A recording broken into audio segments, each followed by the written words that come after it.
Hello again, everyone. It's Thursday, and you know what that means. It is IndyCar night on ERN. I am Gary Godsoe, and welcome to round 11 of the 2024B Warriors for Peace IndyCar Series. We come to you today from the third and final jewel of the IndyCar Triple Crown, Michigan International Speedway for the US 500, presented by P1 Broadcasting. Qualifications currently underway. There are your track and race conditions. Joining me in the booth, as always, all season long, is Luis Gonzalez-Nunez. Luis, long night ahead of us. 500 miles, 250 laps. It's going to be a long night, and surprise, because we talking about Benji is on the pole, but I saw the lap on 40. What a nice lap. He didn't use the apron. He used just only line 1 and 2 to make the pole in the Indy 500 today. So it's going to be a nice race today. I hope it's going to be a long run in these 250 laps, like we saw entertainment, like we saw on Tuesday night with the Oval Series. Blocker. Yes. And it is Michigan week for the IndyCar drivers on iRacing, and very suitable to have the Michigan 500, the US 500, presented by P1 this week for the Elite Racing League's Warriors for Peace IndyCar Series. Let's get today's starting lineup in here.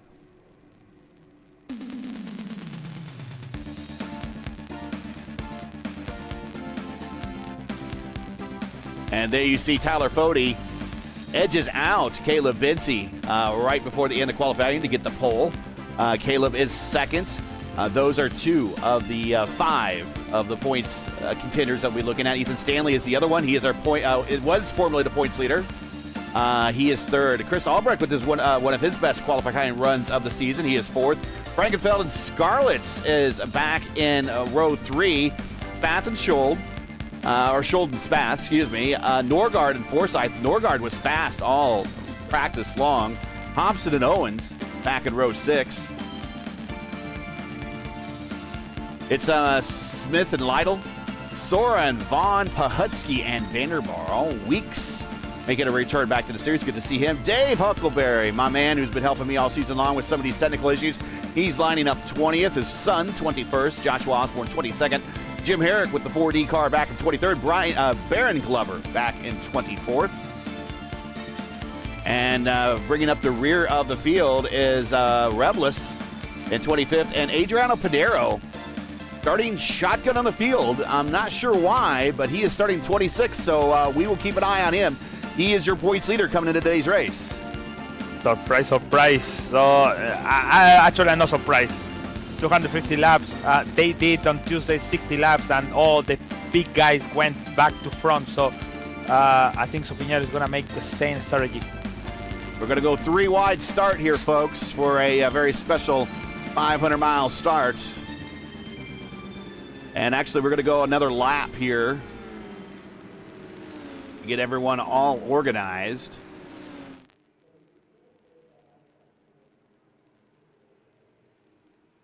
And that will give us an awesome opportunity to show the point situation coming in today's race.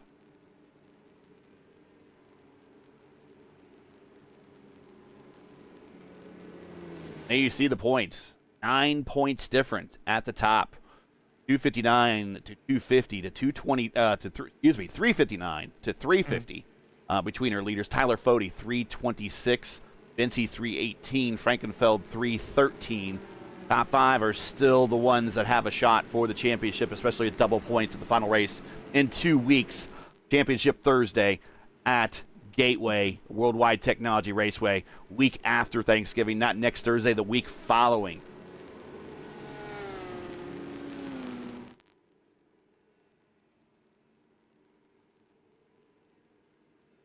Rookie points, Logan Spath with a 28-point lead over Kevin Hayes.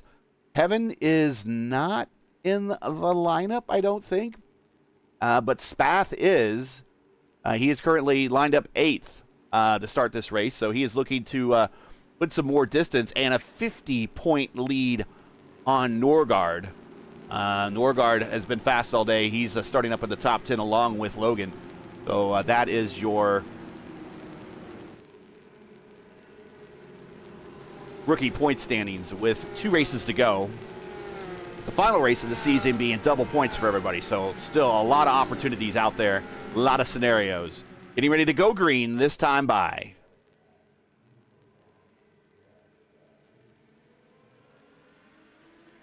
Green flag, green flag.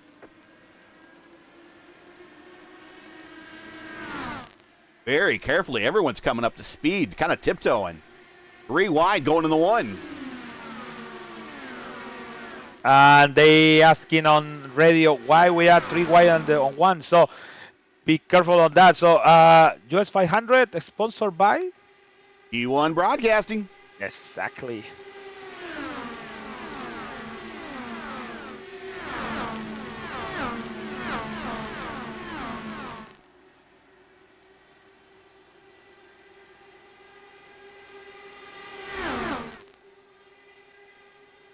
Boy, you could have just dropped a whole blanket over that top 5. Here comes Indycar Scarlett. She's now in the battle.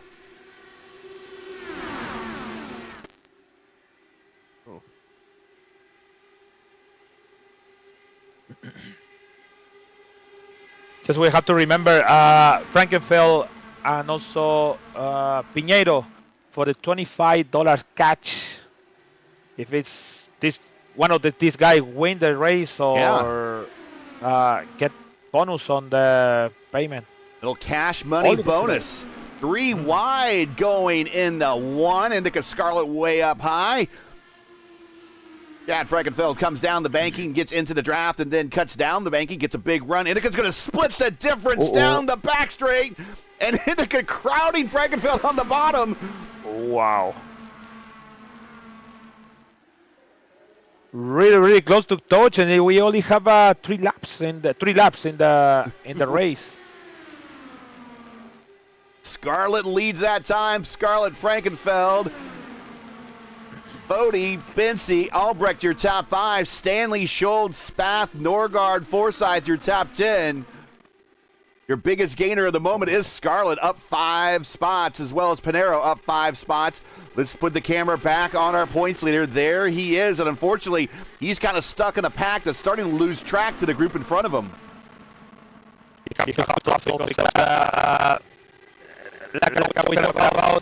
Frankenfeld, something happened to Frankenfeld into the grass.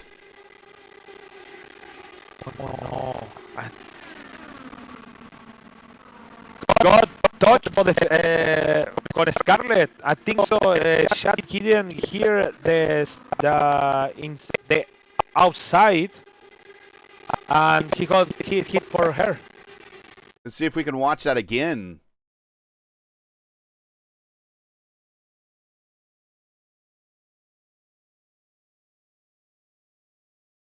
And was her came into the chat. Yeah, coming off the corner, going down the banking.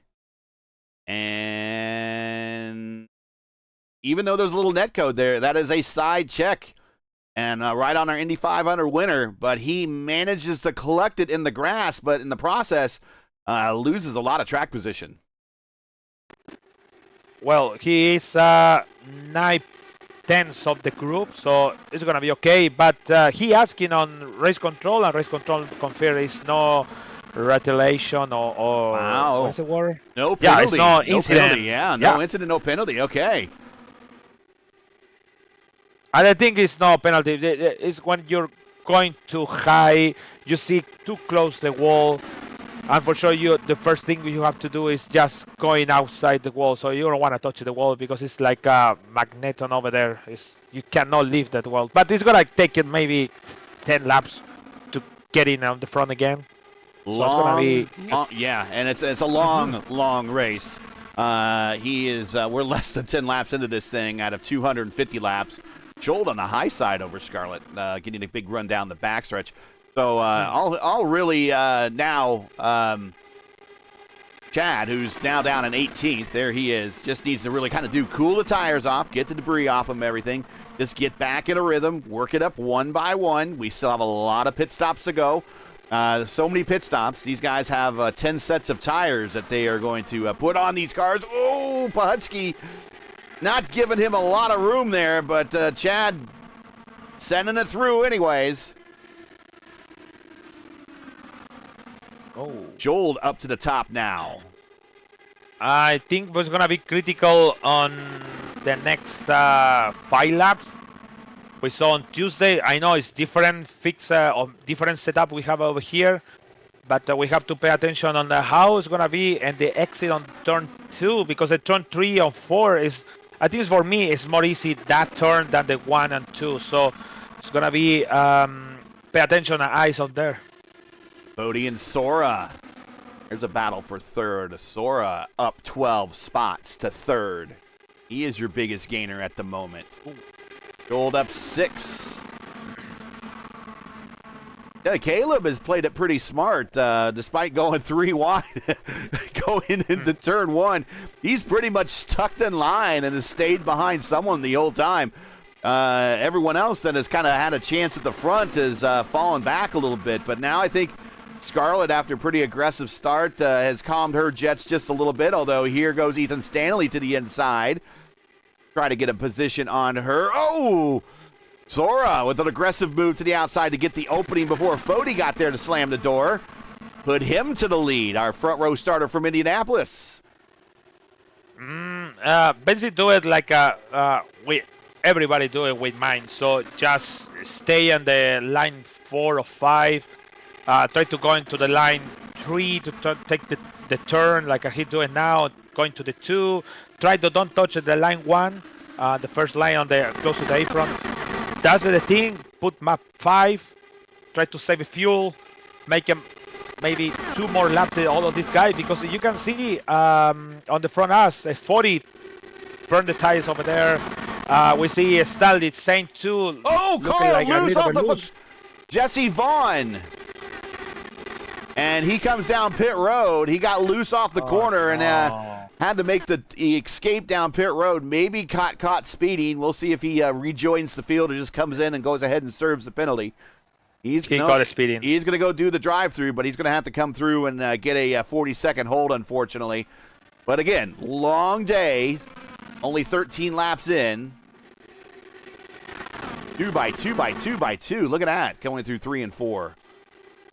Oh, he hit the wall. So that's unfortunate. He did a good turn. I talked about the 3 and 4 is easy.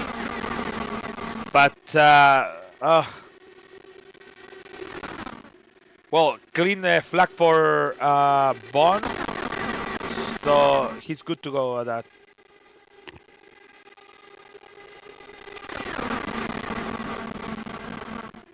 Mark Reblis saw a little evasive action for him on the backstretch there. Watching his battle for the lead.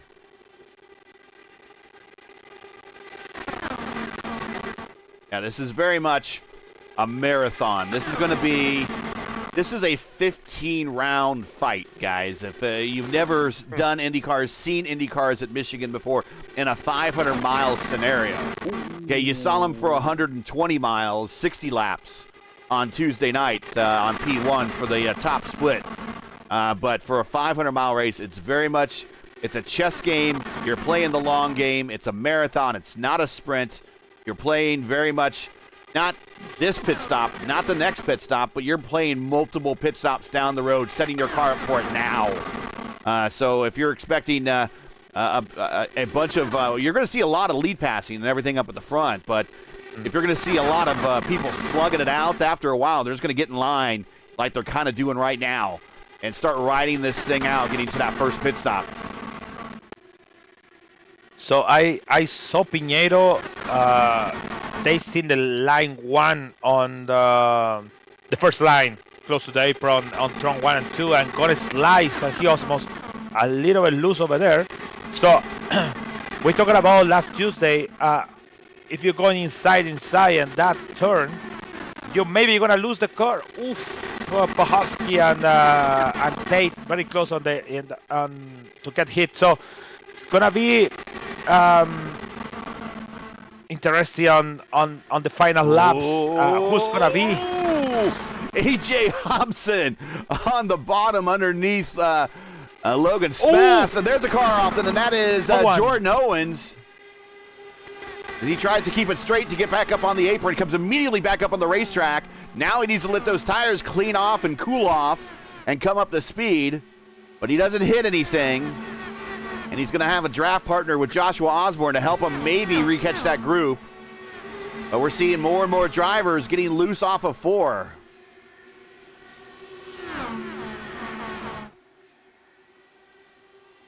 I mentioned about the in the next 5 laps it's gonna be critical. Yes, I think so. Everybody start to understand the first stint. I think so. After this first stint, everybody's gonna be chilled to the second stint to the end because I think in practice nobody did the long stint, so that's only short. Maybe 50 laps, Greg, 50 laps, or maybe 10. Qualifying, but nobody did long run, so I think so. The people understand now. 116 degrees track temperature too. It's not easy going conditions out there. Bodie, Sora, Schold, Bensi, Albrecht, your top 5. Oh, caution on the racetrack, and it's Pinheiro. Oh no! Did he touch the wall? He look at that on how he went down. He hit. Oh no! I'm gonna say too much white jacket. I think so. He didn't touch too hard the wall. I don't see the Mimo flag, but he. Wow. Too much white jacket, maybe? Wow, yeah, this has definitely implications for the championship. Look at him come back up the racetrack and hit the wall. If he does, it's a very square hit. It's a good lick, but we'll see how damaged he is and whether or not he can recover from this. Now it's really just imperative for Pinheiro at this point to just finish this race. Like I don't understand why isn't the 4 year, or everybody's in 4. No, it's something about the screen show me, but weird. It's weird incident he had.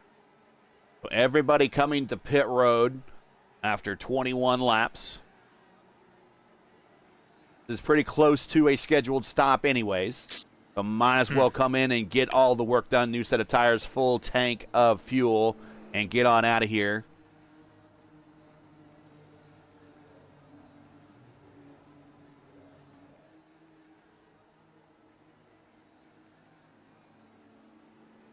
Everybody needs to hit their marks here. Otherwise, it's going to... Oh! I think Norgard, a little sideways in his stall there. Bodie makes the way out. Schold second. Caleb Bensi third. Presley Sora fourth. Albrecht stays fifth. Reichenfeld now moves up to sixth. Hobson seventh. He's up 4 spots from where he started. Scarlett back in 8th. Spath in 9th. Ethan Stanley now, who is going to be interested in possibly picking up now the points lead. Actually, as they run now, and if they were to finish in this order now, Stanley would be the points leader, I think, going into the final race of the season.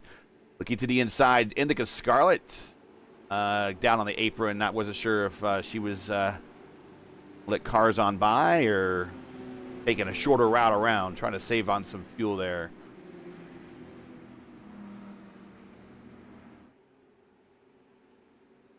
Now, we got a lot of network ads we got to get in today, so we'll take an opportunity to get one in a little early. We'll do a little side-by-side with iRacing. We'll be right back. We're under caution for the US 500 presented by P1 Broadcasting. Right back. Racing isn't easy, but experiencing it is. iRacing puts you in the driver's seat with the industry's leading sim racing game.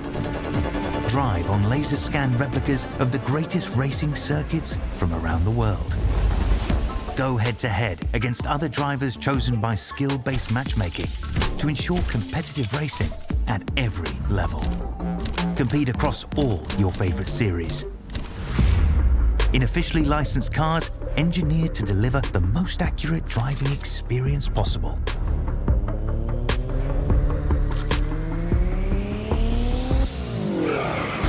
Join a race or host your own with players from across the globe.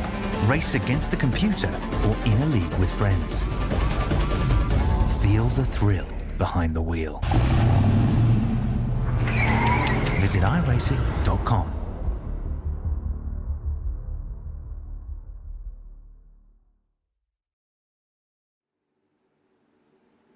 Coming to green at lap 24, currently serving lap 23, first caution of the day.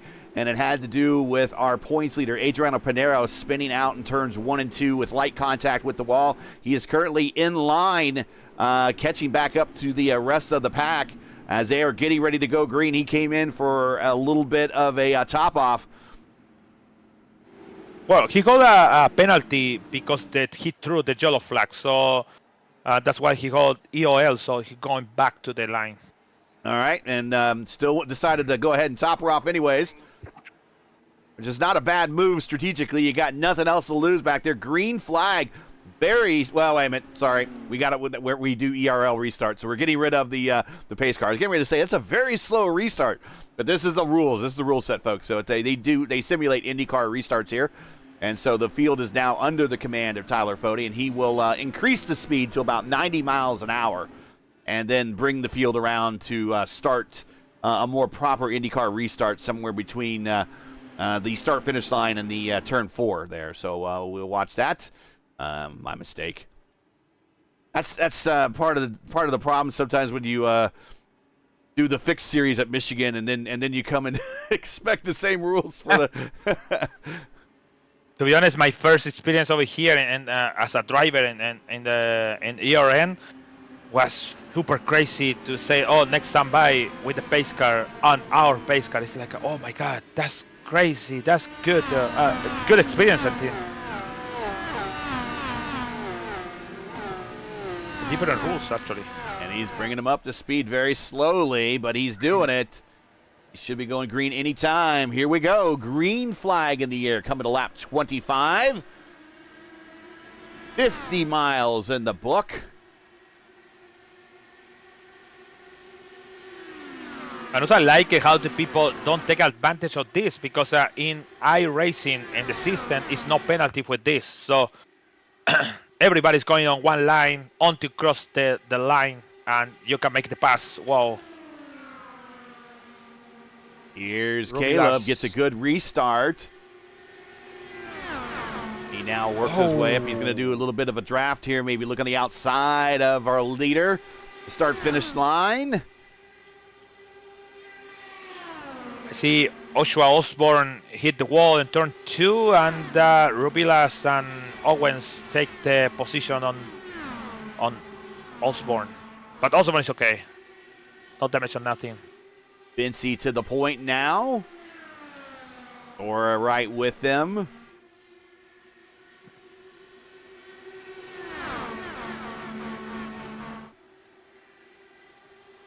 I follow Pinheiro. I don't see damage. Still 230 on the speed.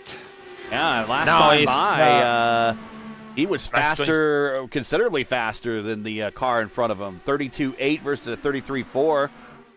Ryan Huckleberry, give him a shout. Junior there has a 32.4 as a purple lap. So Dave's boy has got a little bit of pace today.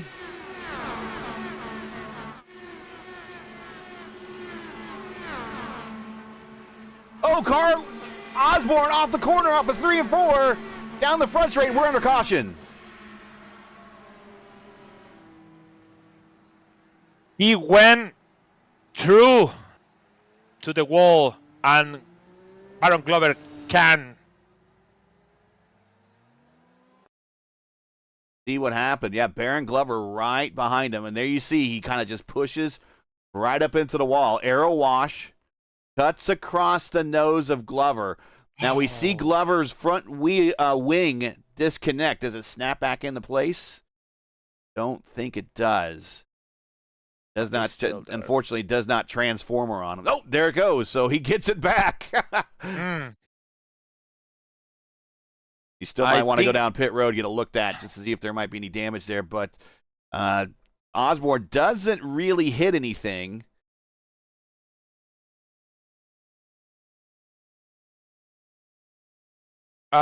You and me knows Michigan is just no full throttle. You have to play with the throttle, so you have to leave full throttle in between, but in the corner you have to leave at least. So Yeah. I think so. Osborne forgot that because he went directly to the wall without leave the car. So you have to. Yeah, you saw right in front of him, and I got my telestrator out now, so we can rate this later in the race. But Dirty Air was right in front of him, and he just scooted right up the racetrack and went into the wall. And that is one of the scenarios that you're talking about where it might have been a good option to lift. But now we see a number of drivers coming to pit road. Ryan Schold is also as one of those among the leaders. Coming in to now go on an alternate strategy.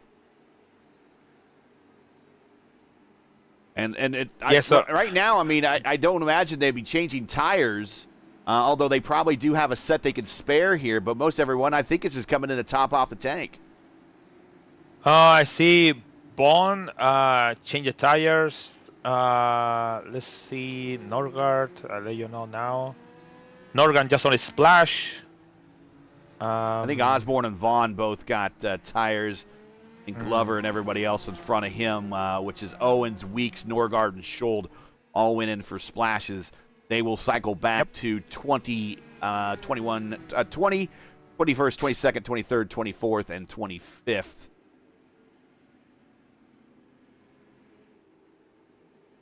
Presley Sora is now your leader. He's up 14 spots.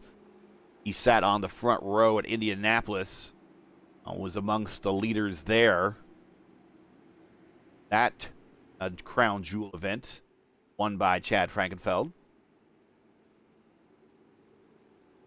So in 2023, the guy in position 10, Stanley, is our currently winner, current defender.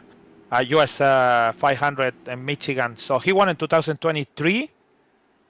Piñeiro also two. Forsyth, Alex Van der Zand, Henry Benner, and Thomas Gessler, the winners this 7 edition. Yeah, the 7. Names we haven't seen there: Tommy G, Henry Bennett, Alex Van der Zand. Career wins leader there over in the VOR series, at least for a little bit longer. Jesper Orman, 1 win behind him over there. Craig Forsyth, many wins in mini series. Canaro, then Ethan Stanley. Now, really, kind of our points leader as they run. Rodrigo Franzoni. 222 flat miles per hour, the track record, and 222B. 2022B, that's the word, yeah. You could say his name with a lot more flair than I can. I cannot roll my R's. Oh, it's Brazilian. I cannot roll my R's like you. Easy for me when it's Brazilian or Spanish names. Yeah. But when you started with the Frankenfels and Sora, Huckleberry, it's getting a little bit, oh my God, okay. All right, we're getting ready to have the pace car park itself, put the field under the command of Presley Sora for another lap. We will do a restart here at lap coming to 32. Now at 33, we will go green. But it's Sora, Fody, Bency, Hobson now in the top 5. He's 4th. Albrecht, he's been in the top 5 pretty much all day today. Frankenfield, he is now up to 6th after recovering from that incident with Indycar Scarlet in the tri-oval area. Speaking of Indycar Scarlet, she is 7th. Greg Forsyth, 8th. Logan Spath, 9th. Ethan Stanley, 10th. A good mix of ERL regulars and IndyCar community regulars in the top 10 right now. Of course, tonight is the final race of the IndyCar Pro Series, the Butt Kicker Pro Series. We'll be monitoring what's going on there. Some of our Thank you for remembering me. I forgot. some of our good friends are in the money, so we will see. And also at stake in the final race are a number of automatic bids for next season.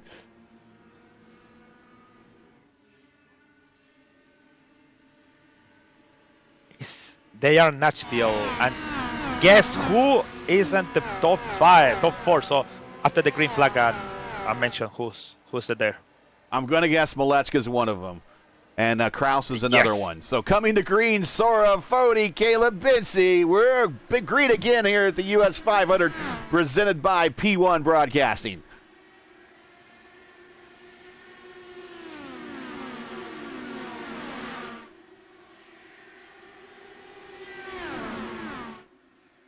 Oh, Pinheiro is inside. Try to. Oh, you know what I mentioned on Tuesday? Oh, Norgard off the wall, going wide down the backstretch. He recovers, but he's going to lose some positions. Good save of him. Wow, that's off. Okay. So, okay, Pinheiro.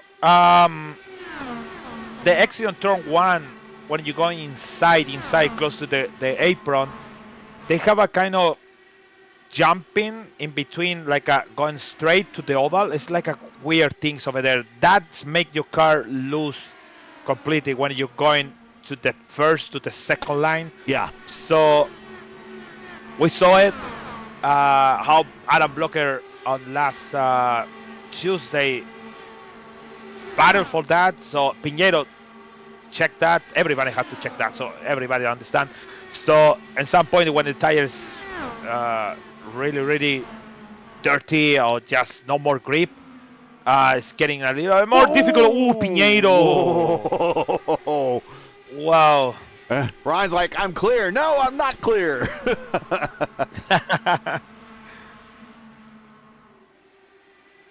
Let's watch from Pinheiro's point of view, over his shoulder.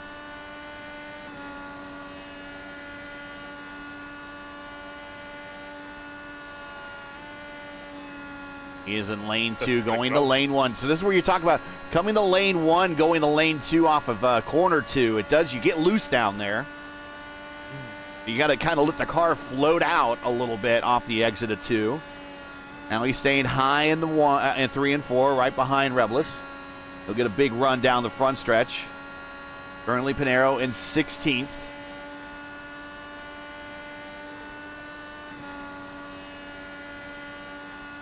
Well, talking about the Pro Series, Kraus is first with 1.5 seconds over our currently champion, Jason Brofin. Ah. Yeah. Last season's champion, Jason Brophy, yes. Yes. Joshua Finn is on the third, Lionheart. Maleska in fourth. Konstantin in sixth. I'm talking about the Oval guys. Oster is 12th. Litzenberg is DNF. Adam Crane, I think so, is Adam Crane is 19 over there. And cars, big time contact involving Huckleberry, Osborne, with Vandermeer. Oh, this is off Ryan of corner number 2. Break in the middle on the track. Nothing to do. Osborne, sorry. He went. It's like a break in the middle of the track.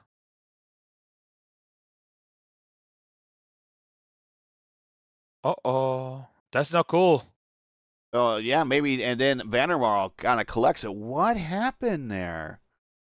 So he went from 215 to 185 miles per hour in the middle of the corner.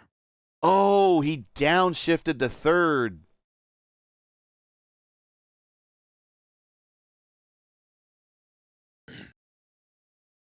What happened to Caleb Bency?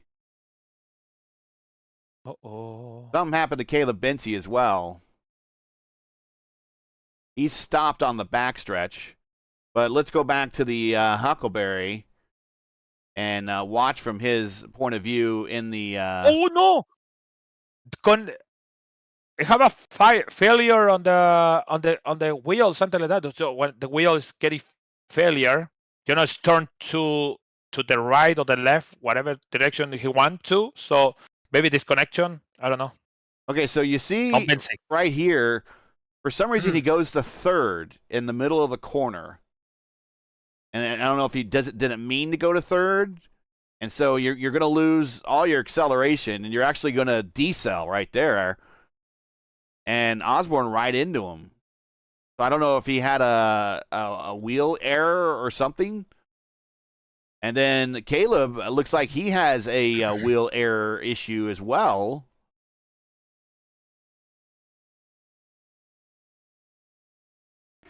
I have to ask. I will ask what happened with Ryan because it's look like something outside on the track. In the real life, something happened and he tried to brake and tried to figure out something. I don't know, but he got involved in that accident. Well, now this is another championship implication situation with Caleb Bency. He is in the pits, and I think he might have towed to try to do a reset. So we're going to see if he's going to lose. So check it on board. You're going to see the wheel went to one of the sides. Okay, so quickly. Yeah, he had a complete wheel DC. We'll go back and check on that really quick. Yeah, you can see from how just the wheel is positioned.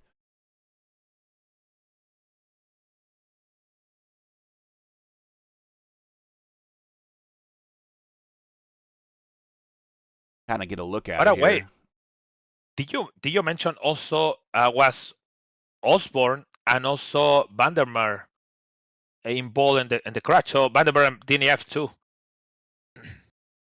Well, maybe you mentioned so he flew on the. And I'm trying to get some video to check that out, but it's not. We're not getting there. So we want to get back. It's okay.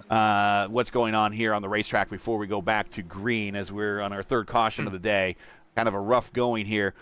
Okay, so the leading situation with a number of people coming to pit road that time is Baron Glover is going to pick up the lead. He's going to inherit the lead, bring the field down for his first restart here in the series ever. Right behind him is Chris Albrecht. He is up 2 spots. He's now second. He came in on lap 40, got out before everyone else. Tyler Fode is third. Frankenfield is now fourth. So he's fully recovered from whatever happened with Indycar Scarlet inside the first 10 laps. Presley Sora is fifth. Hobson sixth. Hunter Smith is seventh. Craig Forsyth 8th. Indycar Scarlet 9th. Logan Spath is 10th. Ethan Stanley, one of your, I guess, would, well, I tell you what, as a run, it might actually be Frankenfeld now is going to be the points leader, but we'll have to see how that math works out. Green flag. Bency DNF. And Bency's going to DNF. So his next week, it's going to be imperative for him to win that race and hope that everyone else in terms of the championship contenders, if he's still in contention coming into the last week, it's going to be imperative for him to win and for everyone else to have a bad race for him to maybe pull this championship out. That is just extremely hard luck. We've seen a number of DCs with, especially with USB devices, and I've spent hours troubleshooting why USB devices just up and disconnect for no reason whatsoever. And the main thing to that is you have to really go through your device manager and click on each one of your USB devices and tell your computer specifically not to shut them down or disconnect them for any power saving reason whatsoever. There's also a couple other settings that you could do in your power options, as well as some reg edits to tell your USB devices to never shut off, but you just have to dig at it. Getting ready to go green. Baron Glover bringing them down for lap 43. Green flag back in the air. We're back underway here in the US 500 presented by P1 Broadcasting.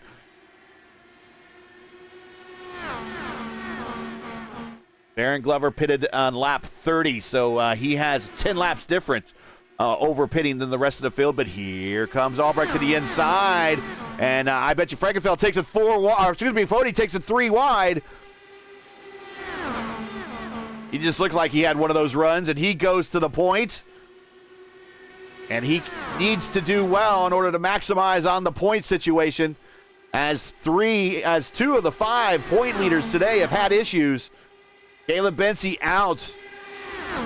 Adriano Pinero with a spin and light wall contact for our first caution of the day.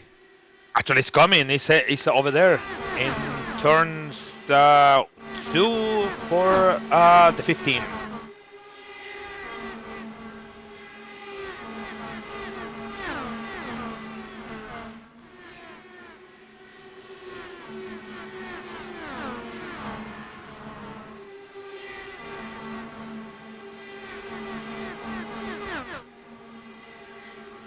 I think Opinier is still alive, so it's just time to be over there. So we have a 45 to go.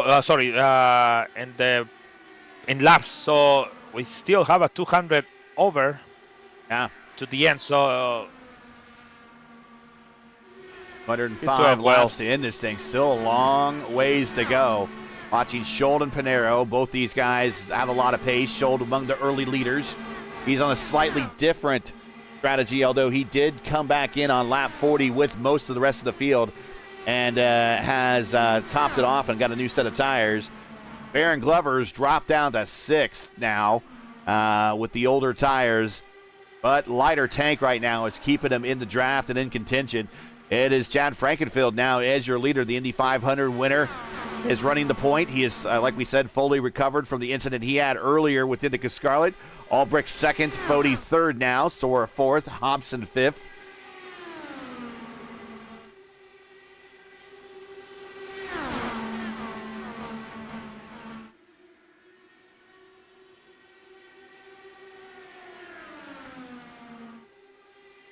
Race over the history of USAC and IndyCar and kart.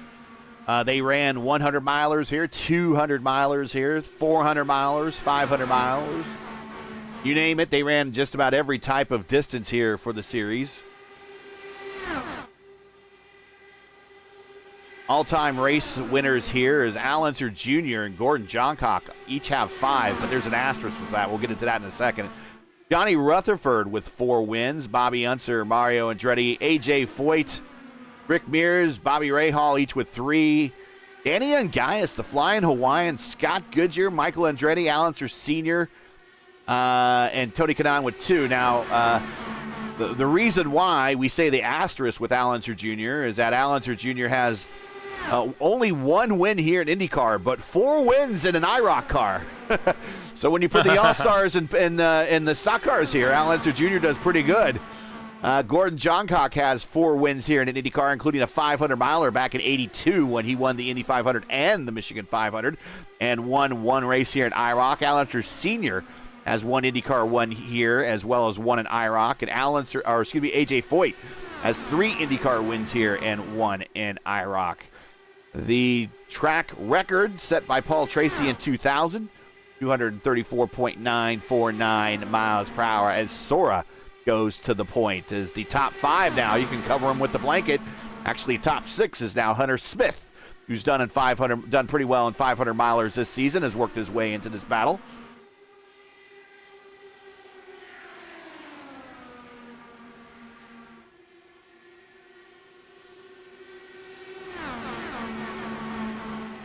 So, by Ryan Huckleberry, so the gas pedal got stuck in 100%. So I just tried to keep it out and the wall and avoid collecting everyone, but Josh had no time to adjustment. So issue with the pedal. And also Benzi mentioned in chat, said I hit clutch, I push to talk at button, and the steering wheel changed from PC to PS4 mode. So What? What? So sometimes I think so he have Fanatec. So maybe when you have the configuration, about the steering wheel thing, you have to press 2 buttons sometimes because the instruction tell you. If you press that, you can change it between this and that, whatever. So I don't know. Maybe it's the old things, the old functions. I don't know. But it's that might get you contemplating to get away from one of those combination PC console wheels and go out and just spend the money for a PC only wheel like a SimiCube or something like that. Oh, Fody getting loose off the corner. Hobson opens the door for him, move him to third. Fody wanted to move up, and then as he was moving up, I think he saw that was a car there, gets out of the throttle a little bit. That loosens the car up just a tick. You almost saw him go full sideways off the corner there. He recovered it well, but then he lost it all the way back to fourth, but still within the draft. Thora and Frankenfield, your leaders now as they try to swap positions back and forth. AJ Hobson up 8 spots to third. I want to advise something to Pinheiro. Really, it's not to do that, try to push what he doing. I follow for 5 laps. It's do it inside every single lap. The tire is gonna get burned. It's gonna be high temperature, so you're gonna lose the car in some moment. So I think he had to just. I know he want to go into the lead battle or lead group to have a better expectation, but he's playing with fire over there. And he's got no one helping him either. Exactly. So he passed 3 cars, but in the back straights and the main straights lose 3 more. So it's like he passed 1 and he lose 3. So I don't know. It's not gain nothing. For me, I prefer to going high, and try to make the long run on the high side. So. If you join ERN's coverage of the Elite Racing League, Warriors for Peace, Indycar Series, and respect the stream, please do us a solid. Make sure you support us by subscribing. And while you're at it, don't forget to smash like and click the bell so you'll miss out on future ERN broadcasts. And the next time you'll catch us will be in 2 weeks. That's Jesse Vaughn spitting out. Down low as he got loose there and avoids contact with everybody, but it brings us under caution. Our 4th caution inside of the first 60 laps. Apron? Maybe apron. We'll take a look here. But apron? Apron is bad. Apron bad, yes. Yes. Let's 2 wheels watch. in the apron. Let's watch how he does this. Yeah, he is down on the bottom. And, yeah, you could get if you got a good speed, there it is, right there. All right, underneath the yellow line. Back in, whoop. And right, Pinheiro thinking, there goes Pinheiro, seeing his entire season flash before his eyes.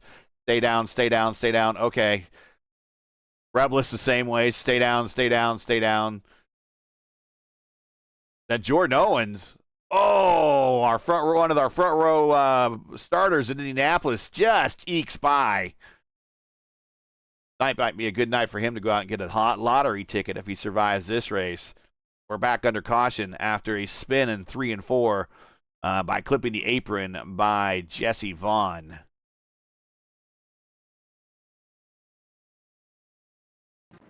And everybody coming to pit road. So right now, so far, we're not really worried too much about a fuel mileage race. we're really 18 laps on that stint for a lot of those drivers, so maybe it might run into a situation where some of these guys need to start worrying about saving tires. Sora's done it away. He's out and rolling. I think he might have beat Fody and does beat Frankenfeld. Stanley is going to be 4th out, 5th on the racetrack. Hobson 6th, Hunter Smith 7th. Albrecht still hanging around the top 10. A good race for him today. E8 at the moment. Logan Spath, the sole Stowe entry right now, and our rookie points leader, he's 9th, and Ryan Schold is 10th coming off of pit road. But Mark Reblis is going to pick up the lead. In the Bitcoin car. And he really he stayed out. He was one of the few that chose to stay out. So he is on a slightly different strategy. I don't know if he's going to come to pit road this time. Looks like he might. He's going down on the apron. So I checked for Craig Forsyth. So maybe service, the real service pits for him. Maybe he went too long on the pits. Maybe he went to the washroom. Maybe something like that. But he gonna start to the back again. Yep, and it's one of those things that if you're, particularly, you look, it's 59 laps into this thing. You're a really skilled driver like Craig Forsyth. Might have to get something onto on your computer, have to reset something, grab a drink, or whatever. Like you mentioned, washroom. Long as you're in the draft here at Michigan, you're never really out of it. And what he's doing here, it's not really hurting him too much unless he gets caught up in somebody's mistake on this restart, and then he might regret falling to the back. But sure. He goes around Vaughn. Vaughn is going to the rear, I believe, for bringing out the caution. Do you drink in these kind of races? Maybe 500, 200 laps, or something like that? So I always, right before, during practice and right before going qualifying, so it's about 5 minutes left in practice before going to qualifying, that's when I go clear the bladder. So I always tell my teammates, okay, I'm going to take my restroom break now, get it out, everything. I will have like a water or something nearby, but I'm not chugging drinks and doing anything like that, because really the last thing in a 500-mile race, and we're getting ready to go green here next time by, that I want to do is have to go to the restroom. And, of course, we're doing this in the comfort of our home, whereas in the race car, these guys can, if they have to go, they go, right? Well, I can't really do that in my office chair in my office. So there have been times where we've been in 500-mile races, right, and you're like, at the end, you're like, man, I really have to go. But I have, being older, and maybe some of these other drivers experience this as well. The problem I have with 500-mile races is not necessarily my bladder, just my butt really hurts after sitting that long. Oh, yeah. Craig Forsyth, again a pit splash, good to go to the end. So yeah, same too. I don't drink water at all. Maybe just a couple sip. Yeah, just a little bit, but not really a lot. It's happened to me one time in the Indy 500, and it's not good. And also Daytona 500, not good. Coming to green, Mark Reblis is your leader. He's bringing him up really early in 3 and 4. That's probably a good thing, as everyone else has been bringing him kind of later, and he's going to have himself a nice little jump over Sora. Sora's going to have a lot of momentum, going to catch him on the backstretch. Same thing with Foti. It is Reblis, Sora, Foti going into 1, and now 2 down the backstretch. Frankenfeld is staying a hold of 4th. Ethan Stanley 5th. AJ Hobson 6th. Told you Sora would catch him. Sora's going to stay tucked in. Now, Sora, there is no urgency for Sora to pass. He knows that Reblis needs to come to pit road earlier than everyone else. So, do you stay behind him and save fuel? Nope. He's going to go ahead and race him in the 1. I think so that's a division. We have different guys with experience and non-experience. If I am Mark Revilas, I stay back, try to save fuel. You save a lot of fuel over here if you play with the throttle. It's a lot of fuel. You can make at least 5 more laps with the regular tank you make. So they need, well, to explain that the people coming here to enjoy the races, so that's a good thing. But for the strategy, it's not good for Fody going up the banking. Door's not shut there. Sora cannot do anything. Frankenfeld's going to send that 3 wide into 1, or in the 3, excuse me. And he goes right to the front. So he got a monster run down the backstretch, watching those cars all line up in front of him. And Sora kind of got pinched in there. We're going to go 3 wide into 1. Almost on the bottom. We're almost 4 wide there for a second. Frankenfeld in the middle. Fody up high. Oh no. Careful, guys. Getting tight. Again, Sora. Oh, just right across the nose of Mark there. Looking, he heard clear. He didn't hesitate. Here comes Ethan Stanley. He's now with this battle as well. The top 5 kind of pulled away a little bit. The next group of 3, led by Albrecht, Hunter, and Hobson. Oh, we got a blinker. Sora blinking.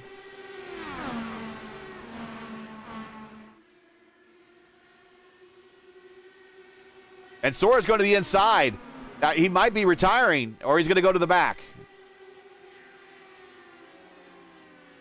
So yeah, they have to. So, well, you don't have to lift down, like he did. I don't know.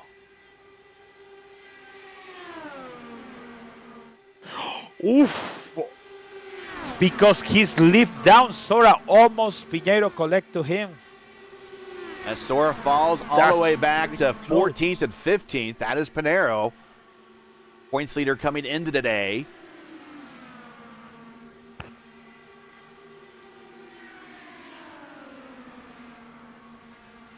A long ways to go. 66 of 250. This is the Warriors for Peace IndyCar Series for the Elite Racing League.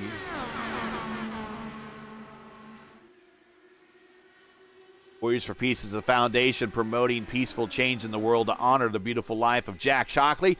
Check out Warriors for Peace. That's the number 4, peace.org. For more information, link is in the description. And tonight's race sponsor and the Triple Crown sponsor is brought to you by P1 Broadcasting. That's our crew. P1 is an esports broadcaster specializing in online IndyCar-style sim racing on the iRacing platform. Don't look now. We also cover hypercars, Xfinity, as well as trucks. Some people will say we don't cover them as well, but we do our best. The gang's still all here with a new look and name, but same quality and affordable pricing from before. We still know what Indy means. With an appreciation for the history and heritage of all eras of IndyCar, P1 brings your iRacing league to life with a team that lives, breathes, eats, sleeps, and drinks anything and everything IndyCar. To learn more about P1 or request a quote for your iRacing league, check out their social media links. Everything is in the description. P1 can be found on YouTube, Facebook, Instagram, X, and Linktree. You can find all the links in the description. Back to the front, Frankenfeld and Fody swapping the lead back and forth, going into 3 and 4. Our Indy 500 winner looking to lead some more laps here today. It's really the top 8 now have kind of pulled away from the rest of the field.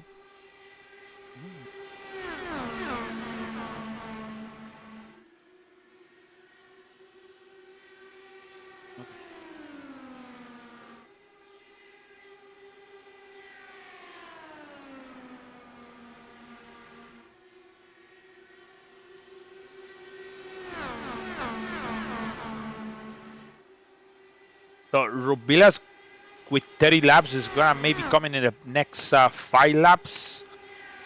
Yeah, 31 laps on this stint right here, so you're absolutely right. He's done a good job at hanging on. He's done exactly what he needs to do, stay in the draft, and maybe he's managed to save some fuel. Ooh, getting a little squirrely there. I'm sure those tires are getting really used up. Right behind him is Albrecht, Hunter Smith, A.J. Hobson, Ryan Schold. They don't really want to stay much behind him any longer than they really have to, because the top 3 there of Frankenfield, Stanley, and now Fody are starting to pull away. And the top three right there are now really the big three players in the championship, as our other points leaders, our point leader coming into today, Adriano Pinheiro, has had a rough day. Right now he's just on the outside of the top 10 and 12. And Caleb Benzie had a wheel DC, and he's going to be relegated back to 24th, and he is retired already. Presley Sora is on pit road. He might be looking at a retirement because of flashing and packet drop. He's been amongst the leaders, at least for the first quarter of this race.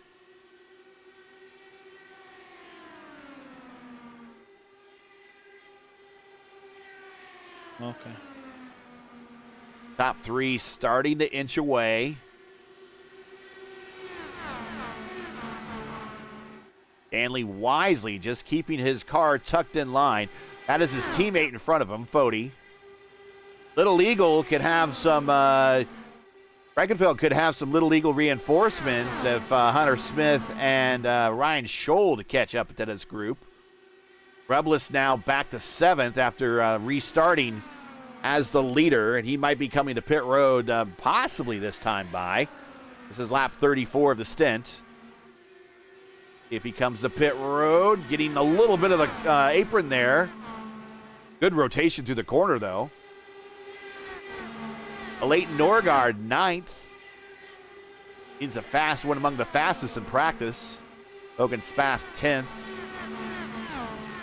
Norgard and Spath are your top two in the rookie championship right now, or at least going to be the top two in the rookie championship, probably exiting this race, going to Gateway. There will be double points. That's in 2 weeks. Next week is Thanksgiving in North America, or at least in America. So everybody enjoy your holiday, and we'll get into the Christmas season. Here's Scholl looking to the inside of A.J. Hobson, but does not get the pass done. Tucks back in line. Regards caught Reblis past him.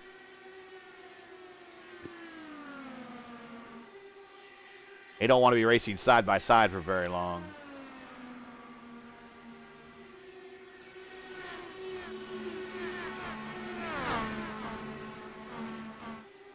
And Norgard clears him. Pinheiro up to 11th now.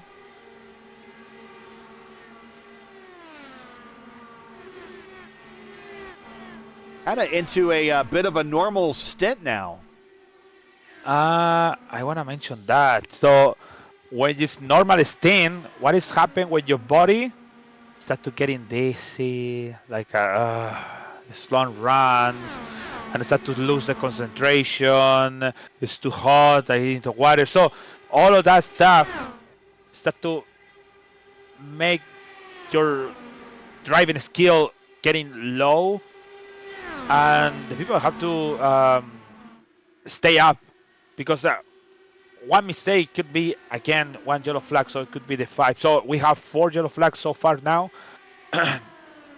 So, yeah, it's happened even to me, and maybe to you too. So when it's long run, it's like nothing excited around, and just making laps and laps, round, and getting like the wall is getting more close on you. Yeah.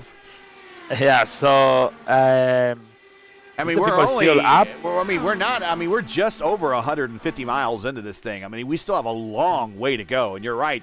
We're kind of in those mid-race laps where I call the dog days of 500-mile races, where you're making laps, you're making time, you're really doing not much other than getting your car to the next pit stop. Exactly. So, and also when you have to switch your mind when you have to come in and make different stops. So we're going to see on Rivera soon. We have a 40 laps. For sure it's still out because all these yellow flags is give you a good shot for him. So, it's 10 now, but it's going to come in soon. So, That's actually going to bring, if he does come in or Pinheiro could reach him, Either way, that's going to move Pinheiro up into the top 10, which is a pretty major feat for Pinheiro this race because I don't think he's been into the top 10 all race long. No. Actually, no. No, he got an incident in the... He got an incident on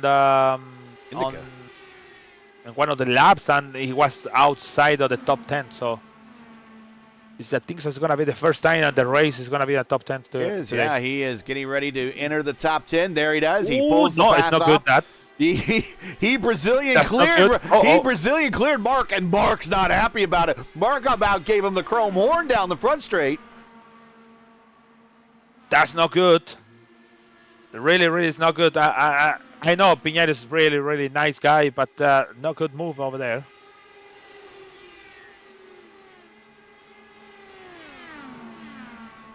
Uh-oh. Back up front, Fody, Frankenfeld. We got Stanley Hunter Smith now working his way up to 4th. Albrecht 5th, Scholz 6th. These little legal cars definitely show up for the 500 milers. Uh-oh. So, that's close. Bohosky and Tate Lightly, maybe is the name? Lytle, yes. Make some... Lytle make some comment about the kind of dangerous move of Bohosky on turn 2. Was really close. I don't know how the net code is not working over there, but it was wheel to wheel make the position pass on the Lightly. Mark Rebel is coming in. Scheduled stop here for him.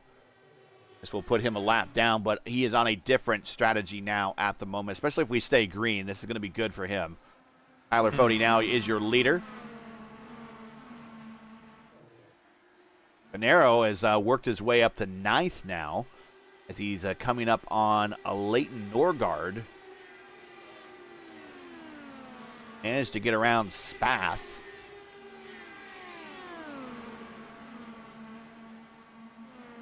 Top 6 are all right together. From Fody back to Albrecht. They are all right in line. AJ Hobson just a little abreast of the group, although he is still in the draft. The draft envelope of these cars about a second and a half, so he's well within that. What he might have done is he's right now he's getting a good run off the corner. He might actually rejoin this battle, but you can sit back there, turn down your engine mapping a little bit, actually crack the throttle minutely, save some fuel, goes to the bottom. At Danny Sullivan 1988 throwback, that when Sullivan won the IndyCar National Championship that year, in that livery. Started on the front row at Indianapolis, led a lot of laps there. That Miller American Gold livery. Of course, Danny won the Indy 500 in the Miller American March, but it was all red. And 85 for Penske. Spin and win.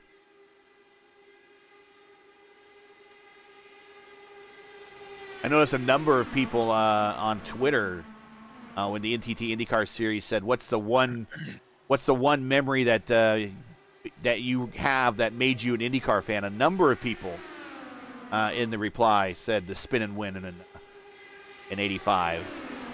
Oh. Also, a number of people answered the same thing I did. 82 was a lot of people there. The year that kind of hooked them into IndyCar racing, the big photo finish. And here comes Pinheiro around Norgard going in the 3, possibly move him up to 8th now. 82 finish of the Indianapolis 500 between Rick Mears and Gordon Johncock. Then at that time, the closest finish in the history of the Indy 500. I think my memory is not Salazar won the race. It's Scott Sharp, the onboard, the skin, Scott Goodyear. Sam Hornich. That's the kind of memory because unfortunately the IRL in South America for ESPN is not really constantly around. So it's not really like every Sunday is there. So it's sometimes catch something. So I watched it when Sanardi got the incident. Oh, I that was actually the weekend after 9/11. Yeah, that was a rough week.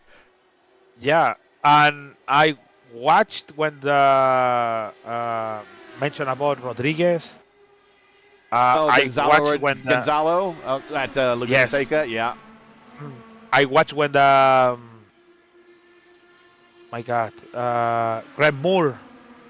at Fontana. Yeah. Yeah. So that's making me like okay, kind of things. Yeah. But I always remember Scott Sharp and Scott Goodyear, Ariel Leidendek. They mentioned different name in Spanish. That's crazy. They said Gudjernin or Lurending or something like that. I don't know. Now here I start to learn what is the real names. But yeah, kind of like that. Salazar is like I more follow Champ Car. Yeah. Because it's only coming over here, and the IRL is passed from TV, Chilean TV. So it's like couple races. It's really not really, maybe some of them. Scott Sharp was one of the early lead winners in the IndyCar or IRL history. For a while there, he won a race a year every year for like 5 or 6 seasons. Always seemed to do well at Texas for some reason. Had a good shootout. I forget what year it was, but with Robbie McGee at Texas. At that time, one of the closest finishes in IRL history before kind of all of the photo finishes you saw at Kansas and Chicagoland and still Texas. But Scott Sharp, and he was always fast. I think he was a very underrated driver, especially when you start putting him into comparing him to some of the other kart drivers out there. Because when he did race in kart, when he raced with the other kart rider, he was just not in the same equipment. Maybe I'm gonna mix something. So in some Michigan race, or maybe it was in Fontana, I think so, Michigan, when many engines blew up in one race. It was in Michigan, in Champ Car. I remember Max Papis got that. Some of the Penske I think so 90, 99, 200, no, 2000. I don't remember. Many cars blew up the engine, so I don't remember. I think it wasn't Fontana, anyways. Oh, the race with Andretti and Montoya in the final 5 laps. 99? When Montoya won the race. Yeah. Won the race because they have a lap down up front. So yeah. Well, we are in a bit of a kind of just okay. Here comes Fody. Green flag pit stop. I was getting ready to say we're in a bit of a normal routine now, as Fody now 38 laps into this stint coming to pit road, scheduled stop, and green flag pit stop. So it's imperative to get on the pit road strong, not speed. Hit your box, hit your marks in your box. Don't overrun them. Can't waste any time, and then getting off pit road safely. So here he is down to a stall. Actually, a very slow entry into the box, but still safely on the marks. Full service done, waiting for the fuel. So Spad is coming a little bit faster, but it's coming in. Frankenfeld is coming soon. After the pit party, we're going to mention the result on the Pro Series.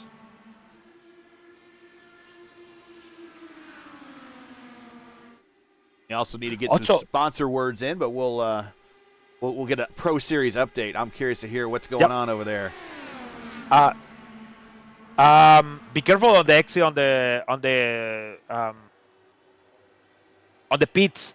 So it's really, really sensitive. the track, if you at Oh, least Leighton Norgard into the barriers. He broke and he's going to a toe. That's race done for him. Oh, Grover also too. Oh, yeah, for sure. It's game over for him. It's coming Piñeiro also too. Now we watch Pinheiro because he will gain a lot of spot. This is where he's been very aggressive. Watch, Stanley on pit road very early and kind of slows down. I wonder if that's going to made Pinheiro kind of check up a little bit more than he wanted to. But Stanley and Pinheiro on pit road. Now Pinheiro has the first stall, so because he was the last car on the started last in the race. Here he goes up on jacks, new set of tires. Now he goes. Now they're down. Now he's waiting for the gravity feed for the fuel to finish off filling his tank.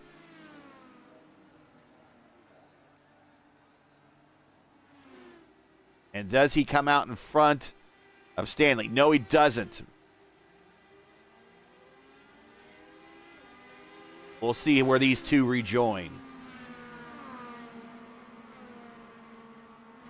Hunter Smith now, your leader. Chris Albrecht second. Matthew Weeks. He always seems to find some fuel on these runs and goes longer than everyone else. The former Cup champion here, racing Indy cars for the first time this season. The rookie, he is currently third. Jim Herrick. He's labeled as a rookie, but we know he's anything but. The 4D car coming across the nose there of Lytle, coming to pit road, and a good approach to pit road. In fact, he made up a lot of room on Weeks there. Jim Herrick in the 4D Racewear car coming to pit road. They are one of our premier partners here in this series. We'll watch as he's on pit road and talk about 4D Racewear. They're are makers of ultimate sim racing shoes and custom apparel designed for sim racers by sim racers. 4D sim racing shoes are custom engineered to connect racers to their pedals in a way that no other shoe can. Visit 4dracewear.com or come check out the original racing gloves for your feet on their website. And that's 4D Racewear. The link is in the description. Check them out. I want to thank them for sponsoring and being a part of the Elite Racing League this season. Frankenfeld, after the pit stops, is going to be your leader. But Hunter Smith trying to move his way up to second. And now it's a tuck back in line. But he was on the bottom going into 3. But looky who's in 6th spot.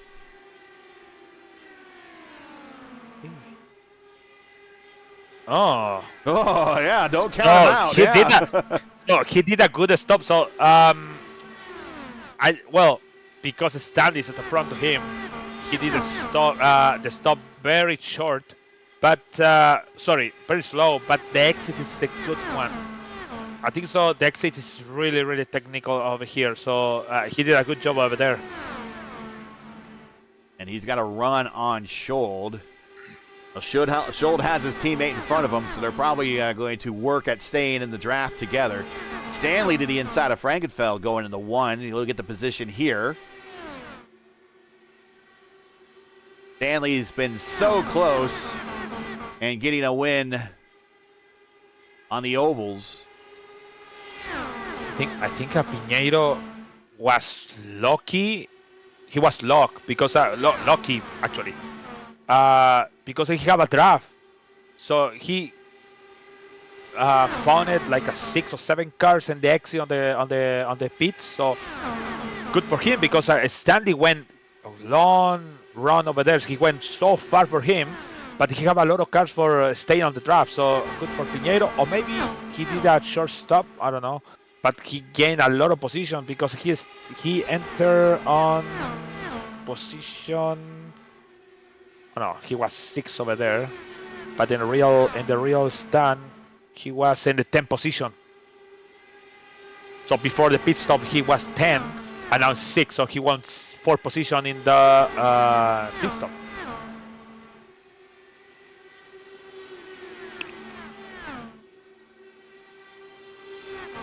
And we got that long green run we've been hoping for. And what those do is they tend to stretch the field out when you make these green flag pit stops. But right now, everybody's together from 1st to 7th, actually 8th if you include A.J. Hobson there. They are right together. Now, Tate Lytle back to 9th in the plain black wrapper there. He's with Logan Spath. These two are going to have to work together if they hope to run down the top 8. They are separated now by about 3 seconds from the top 8. So they really got to work together and try to run that group back down. They could definitely use a yellow. Now, we still have a long ways to go. We are just past the 200-mile mark here. I don't see Logan Spath and well now it's not good working between them. It's no good pass. And it's an art, you know, when to get two drivers to work together to try to run down a group. It is an art. It's not as easy as it looks. Yeah. The thing is on front of him, so AJ Hobson is not moving nothing. He's still over there.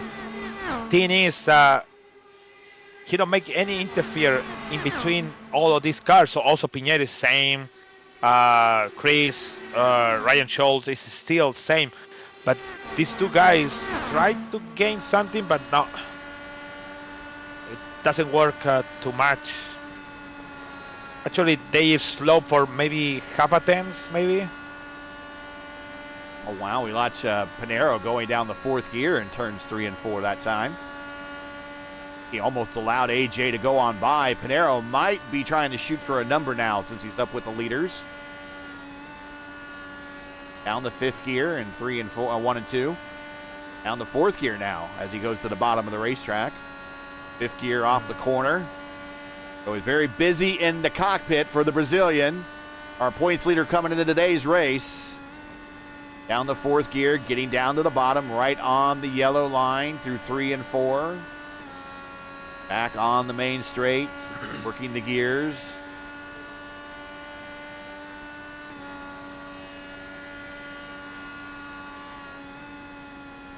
So in between we have all of this kind of chill stuff around. So the Pro Series, the team hype. So Maleska, Kraus, Bronfin, and Chin from 1, 2, 3, 4 on the race in Nashville. Adam Crane, 8th position. Wow. To the end. So with that, Diogo Pinto is, I don't know what I pronounce it, but for me it's Diego Pinto, won the championship. Congrats to him. Red line. Phil Kraus got the 2nd place. And Eduardo Leo for the red line and 3rd place. So the first one, 20K. Oof. Second, 12K. For the 3rd one, 5K. If anyone needs a loan, I guess you hit up Phil Kraus.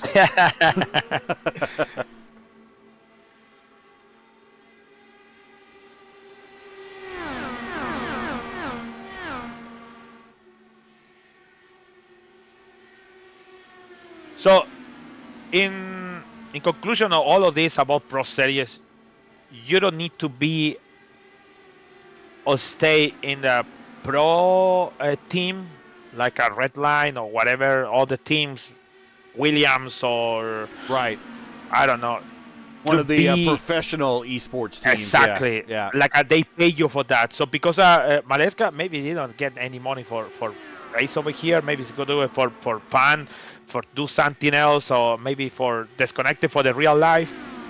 And he don't get money for that. But this guy, he have a sponsor in the back. He have this. He have that. So they need to be competitive on theirs. But Phil Kraus, with all the stuff around, he mostly be on the podium and all the oval stuff. He won some of them. He finished 2nd on the championship. So basically, you don't need to. That's why I said I would like to see I'd like to see 2 different series. That's what I like to. the now. I like the fact that there's an IndyCar one that's going to mirror kind of IndyCar proper, where you race on a street course, you race on permanent road courses, you race on short ovals, you race on super speedways. I like that. I'd like to see maybe a fixed version, although some people kind of frown upon fixed. They're kind of making it sound, they're like, oh, come on, it's like fixed is kind of the junior series. I don't know. I think it'd be pretty fun to watch. I think, or if you don't just do a fixed series, do an all oval open series or something like that. That would be fun as well. I know a lot of people. I think the door would be open to a lot more competition if it was an all open oval series. I know a lot of other drivers would be eligible just because they're really good on ovals. Not everyone's good at left and right. It is an art. But all those that did make that series, being at the first time, congratulations. I mean, we're all envious of you to get that pro license. And, all those guys that represented the community, you did as well. So thank you very much, and we hope you guys had fun. So we mentioned that because all of these people, all these guys was around in this league. So basically, all of them pass around over here. So that's why we mention a lot about the Pro Series, especially with Profi, and especially with Josh Oshin, Maresca, of course.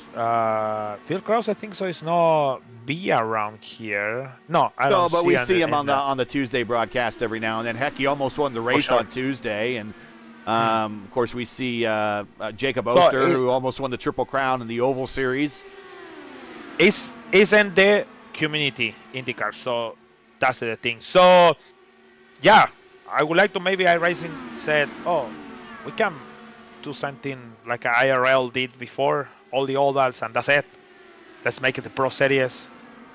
And 100% is going to be more over than 100 people around, try to make setups and things. But of course, it's going to be always the same guys in there. By the way, I said maybe it's not going to work about Logan Spat and Tate. It works now. It's 1.4. It is these two guys. Yeah, they are in the. If it's 1.4, they're in the envelope, and they've worked on it now. I don't know if that lead group has decided to turn down the wick and decide to do some fuel conservation, and these guys have just left their foot in it the whole time. So I don't know how much fuel they're saving, but they are definitely running down the group in front of them. I think I'm gonna say it. Pinheiro is at the saving fuel. It's going save. It's 7/10 in the group, but with that he can save fuel at least. So he do that now, and this works for him. Maybe it's gonna be more the 42 laps when he did before. So maybe it's gonna be 45 or 46. When it's saving fuel, you can go maybe 3 more laps, or maybe 2 more laps, and the original tank. Well, there is Ethan Stanley, currently your leader, but more importantly, he's sponsored by Blue Egg Marketing, one of our premier partners here of the Elite Racing League. Rev up your business with Blue Egg, your marketing pit crew. Turbocharge your lead generation with experienced drivers that can navigate the competitive track to connecting with your customers. With Blue Egg, you're always in the pole position, leading your brand toward victory lane. Don't spin your wheels. Accelerate success with Blue Egg, fueling small businesses to win big. To learn more about Blue Egg, click on their link in the description. I want to thank them for continuing to support the Elite Racing League. Today's race brought to you by, and also the Triple Crown as a whole brought to you by P1 Broadcasting. Of course, that's our crew that's bringing you this race as a part of P1 Broadcasting. You can check us out over at youtube.com/@P1 Broadcasting. You can also check out next week our signature broadcast, the IndyCar Oval Series. Tuesday night top split. Actually, it's going to be our only broadcast of the week because it's a holiday. We will be bringing you the action of the IndyCar Oval Series from Kansas Speedway. And then the week after, we'll be doing a meme race doubleheader. That's right, I said a meme race doubleheader at the iRacing Super Speedway for week 13 of season 4 of 2024. before we kick off 2025 in IndyCars. We're going to go meme racing at the most wild and wackiest speedway there is here on the service, the 3 Mile High banked iRacing Super Speedway. I have to buy it. It's worth it. It's worth it. I've won a league race there in an IndyCar. Really? Yeah, it was a fun time. I've finished on the podium a number of times in IndyCar there. The Revolution Indy League, the old RIL, they ran a 75-lap race there. It actually kind of turned into a mini fuel mileage race because there were no cautions. The whole race went caution-free. And I think I got a chance to run that race. I swapped my broadcast duties with somebody else. So I ran the race, and I started almost dead last, I think. I didn't even qualify.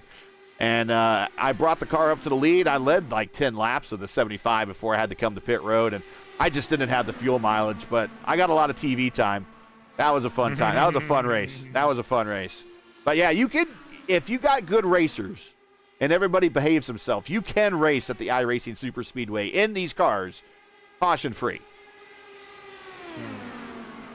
So I don't know if we'll ever see an iRacing Super Speedway race here in the Elite Racing League. But Please not. But if you got good racers, which this league is predominantly made up of, you could go many laps there without kicking off a caution.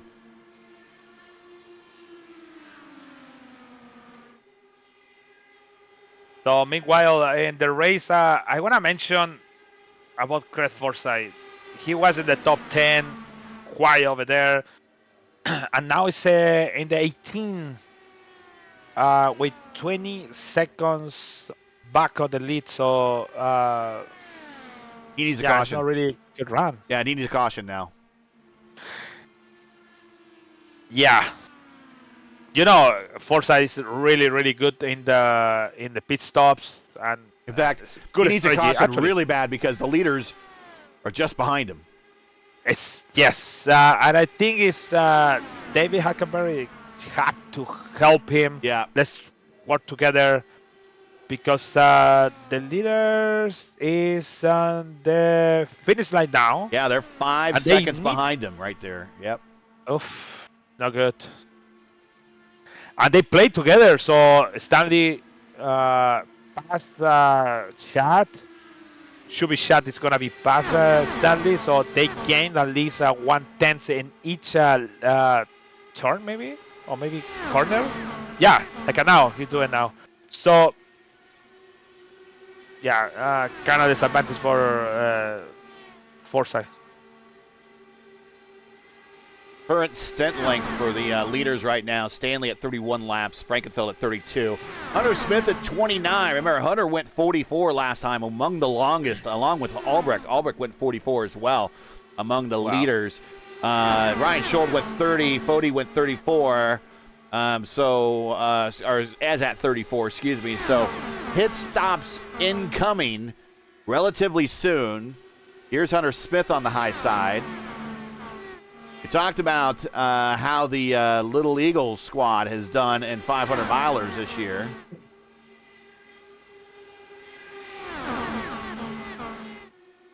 Frankenfeld finished third at Pocono.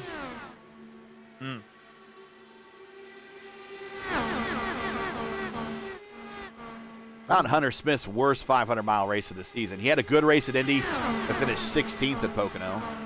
Currently has himself in a good shot to possibly get a breakthrough win. Gonna be 3 winners, so who's gonna get the money? Nobody, for sure. He just saw in between Chad and Adriano, because Adriano won Pocono. Yep, he won Pocono. And Chad won Indy 500. Yeah. And if somebody want to win, today, different of these two guys, it's no bonus for No nobody. bonus. I think we saw a car. Was it a car coming to pit road? No car coming to pit road. Hunter Actually, Smith. yes. Hunter Smith wins. making his 50th start today, as a matter of fact. Has no wins, 11 top 5 finishes, 25 top 10. So he is in the top 10 for half of his starts. So watch this car. Hunter Smith looking for his first career win at the point with his teammate, Chad Frankenfeld. So remember, and also they are now joined by their third teammate. That is Ryan Schold in the Little Eagle entry right there, that darker blue car. Or well, we got 2 dark blue cars, so it's the lighter of the 2 dark blue cars. And Dave Huckleberry, I believe, on pit road for a scheduled stop. So he had to come in 35 laps into his stint.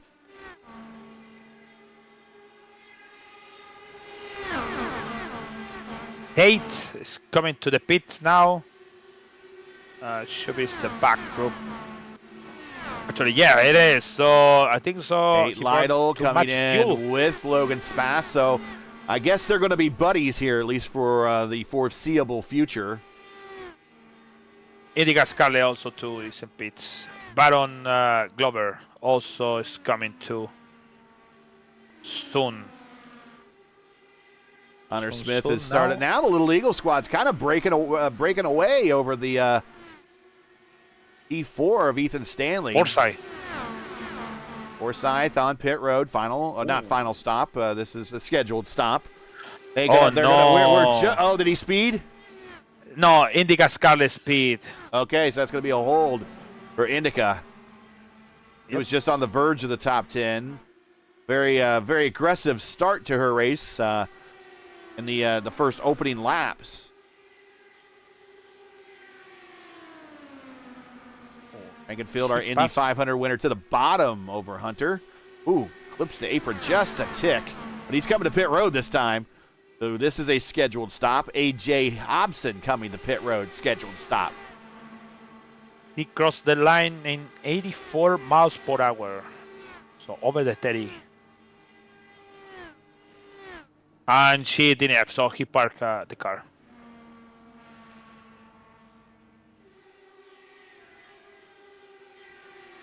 And Hunter Smith went long on the last stint. He went 44. Schold went 43. Stanley pit. Stanley scheduled stop. In fact, everything in this window is pretty much scheduled stop. No one's coming in down pit road for a surprise or anything. They're all scheduled stop. Should be 4 tires and fuel all the way around. Matthew Weeks on pit road, former Cup Series champ. He's worked his way into the top 10. Now in front of our leaders, we have lap traffic in the form of Craig Forsyth and Baron Glover. Cars coming off of pit road. There is Stanley.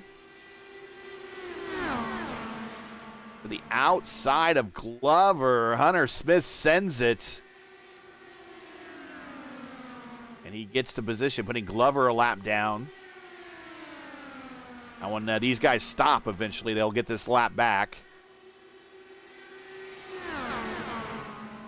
Oh, cars all over the place.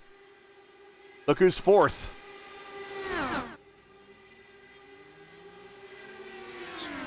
Wow. And this traffic is just allowing him to catch this group. And these guys all have to stop.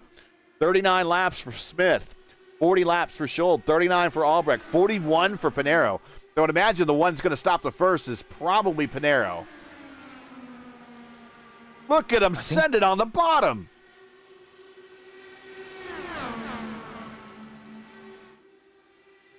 That's one of those moves that you're just cranking on your weight jacker to get the car to rotate, and then as soon as you're coming off the corner, you're cranking it back so you don't over-rotate coming off the corner. Now, some people have a hotkey, which is not against the rules, but some people do have a hotkey where they can go to a negative 20, which will actually lower the right rear and get that right rear wing. He just sends it. Pinero to the lead, and I'm not sure if Schold was expecting that. They're coming to pit road. I think Pinero, he didn't hear when Ryan Schultz said pit it in next time by, so he said it in the radio. So, yeah, some drivers have a hotkey that will, if you hit it, goes to -20, and it gets that right rear out of the air, and it'll get them faster on the straights. And then they can lift the button off, and that will send it back to whatever the original setting was, and that will help them rotate through the corner. Here comes Pinheiro to pit road. And that's, you actually see them use that in real IndyCar racing. You'll see them when they're qualifying for the Indy 500, that cars will, down the straightaway, be doing the weight jacker in one direction, but before they get to the corner, they get the weight jacker back to the other direction. It's called hyperjacking, and you can do it. It is a lot of work, and it's not against the rules, but some drivers do have that set up. And Pinheiro, scheduled stop, in and out, lightning quick. So now let's see if he can beat out Frankenfeld. There is Frankenfeld coming down the front straight, and he's going to have a little help in the form of Glover and Forsyth. But Pinheiro on the bottom. He's going to join this group. Out the third car, fourth car in line. Tate Lytle's worked his way up to fourth. Good move for him. Now, he's 8 laps into his stint, so it's a bit of an undercut there for Tate Lytle. And it's still in the battle, so we have to start to make the calculation for everything because it's 106 to go. So, Jim Herrick, penalty for speeding in the pits.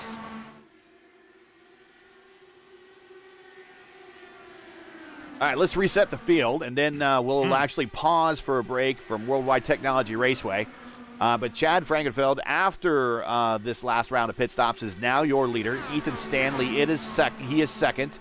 Ryan Schold is fourth. Tate Lytle, we're going to go 3 wide down the front straight, folks. Here, let's check this battle out. Going into one. Oof, a little bit more than I would want to race still at 146 and 250. But they pull it off. Tate Lytle with an excellent undercut coming to pit road a little bit earlier than everyone. Manages to work his way up to fourth. Remember, he was running with Logan Spath. Spath is kind of stuck back in ninth. So the undercut's been a little bit more powerful for Lytle. They both stopped on the same lap.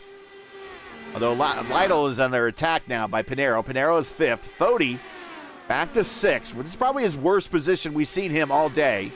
A.J. Hobson seventh. Logan Spath is in eighth, exactly where he started this race. Hunter Smith with not a great pit stop. He is back to ninth. And Hunter Albrecht actually probably one of his. Oh, he's blinking. Probably the furthest back we've seen him in the order all day today. He's in 10th. Matthew Weeks, very quietly, has pulled the P1 car up to 11th. Casey Pahutsky is now currently listed in 12th in the AMD car. Glover, in the middle of the leaders right now, is currently 13th. Forsyth, just behind him, is 14th. That is actually a battle for position. See on the racetrack. Jordan Owens, our front row sitter at the Indy 500, currently 15th. Dave Huckleberry in his first start of the season, keeping it out of trouble, working his way up 4 spots to 16th. He is the last car kind of running at the moment. I think Jim Herrick's back running. There he is. Jim Herrick 17th. So 17 cars still running out of the 26 that started. We've had a number of yellows and cautions, especially in the first 100 laps. But since then, we've been nearly caution-free. The last couple of pit stops have all been under green. Let's get a word in from Worldwide Technology Raceway, and we'll be right back. Bringing this next stint here of the US 500 presented by P1 Broadcasting. 3 years of sellout crowds, 3 years of edge-of-your-seat action, 3 years of jaw-dropping finishes. Worldwide Technology Raceway has rocked the world of NASCAR, and now NASCAR is giving us another reason to celebrate. The 2025 NASCAR Cup Series Championship playoffs are coming Sunday, September 7th, 2025. Go to www.raceway.com for the hottest ticket of the year. 3 years of sellout crowds, 3 years of edge-of-your-seat action, 3 years of jaw-dropping finishes. Worldwide Technology Raceway has rocked the world of NASCAR, and now NASCAR is giving us another reason to celebrate. The 2025 NASCAR Cup Series Championship Playoffs are coming Sunday, September 7th, 2025. Just when you thought the racing couldn't get any more intense, now every single lap matters. One wrong move could be the difference between elimination and being crowned the king.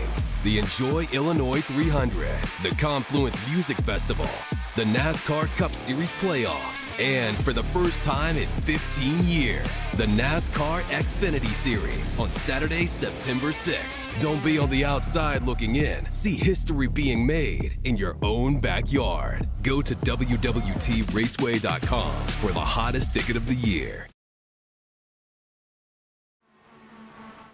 And we're back. Don't want anyone to forget that, of course, NASCAR playoffs will be a big part of the 2025 season for Worldwide Technology Raceway, one of our premier partners, and we will see the next race of the series at Worldwide Technology Raceway for double points to decide the championship on Championship Thursday in 2 weeks here in the Warriors for Peace Indycar Series. We do have pit calculations getting to the end. Lewis, what do you got?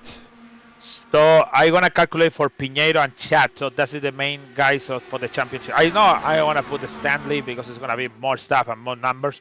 So Pinheiro, if I count it for 40 laps, steam, the next one's gonna be in 184, and the next one to the end is gonna be 224 to have 20 laps steam, or could be 44.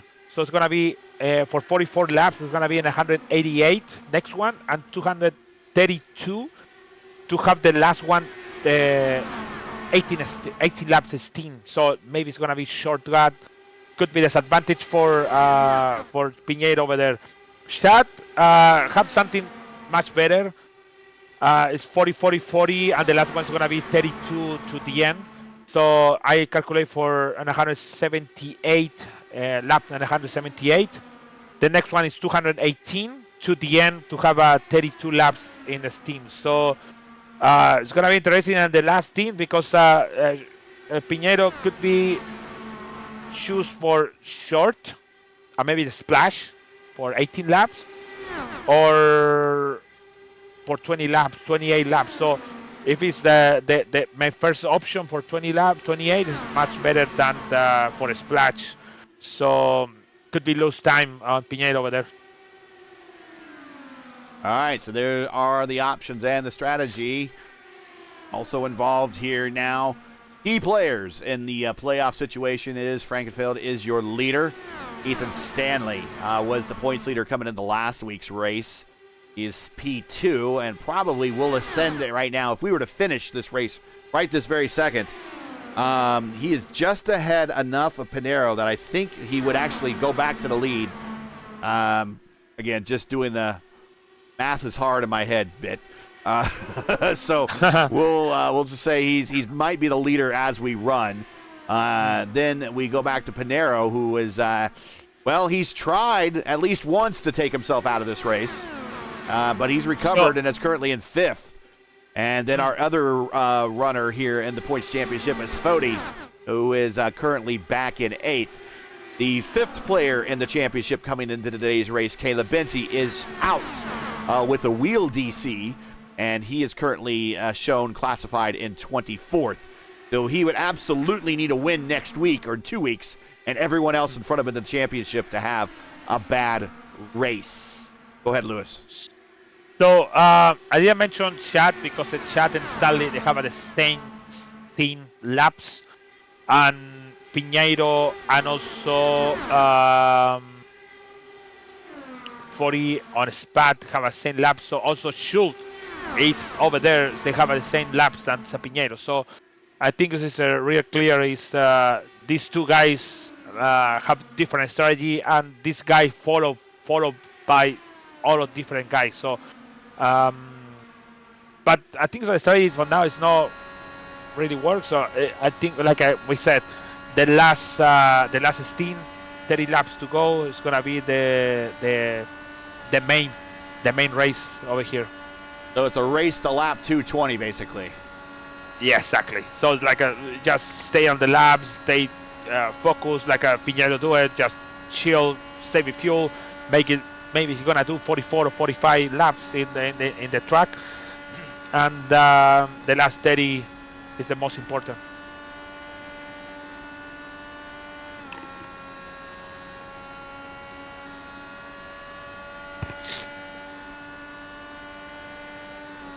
Hey, if you're watching from home and you're like, hey, man, I like what I see here, I want to be a part of this, then you're kind of in luck because the 2025A Warriors for Peace IndyCar Series is just around the corner.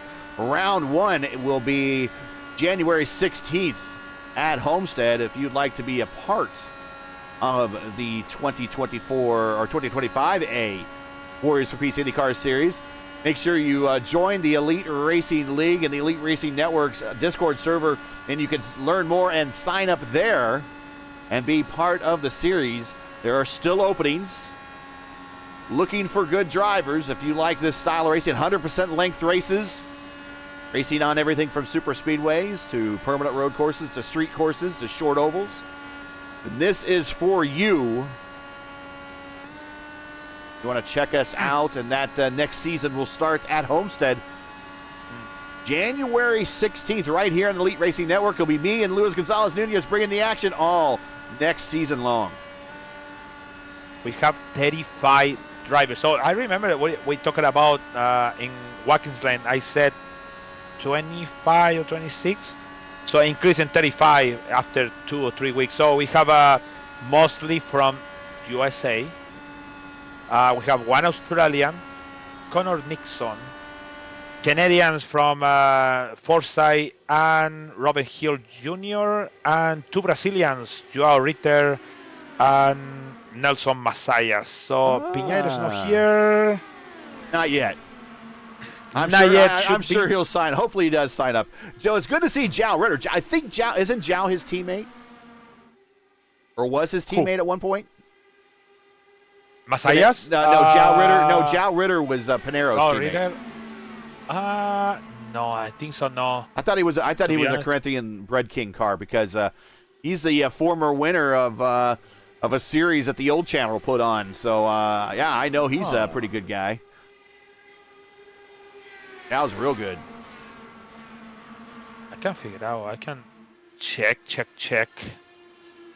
the standings and stuff that this year and can let you know if it is teammates or not. But like I know, Piñeiro mentioned different teammates, team guys. So I don't know. Look like different.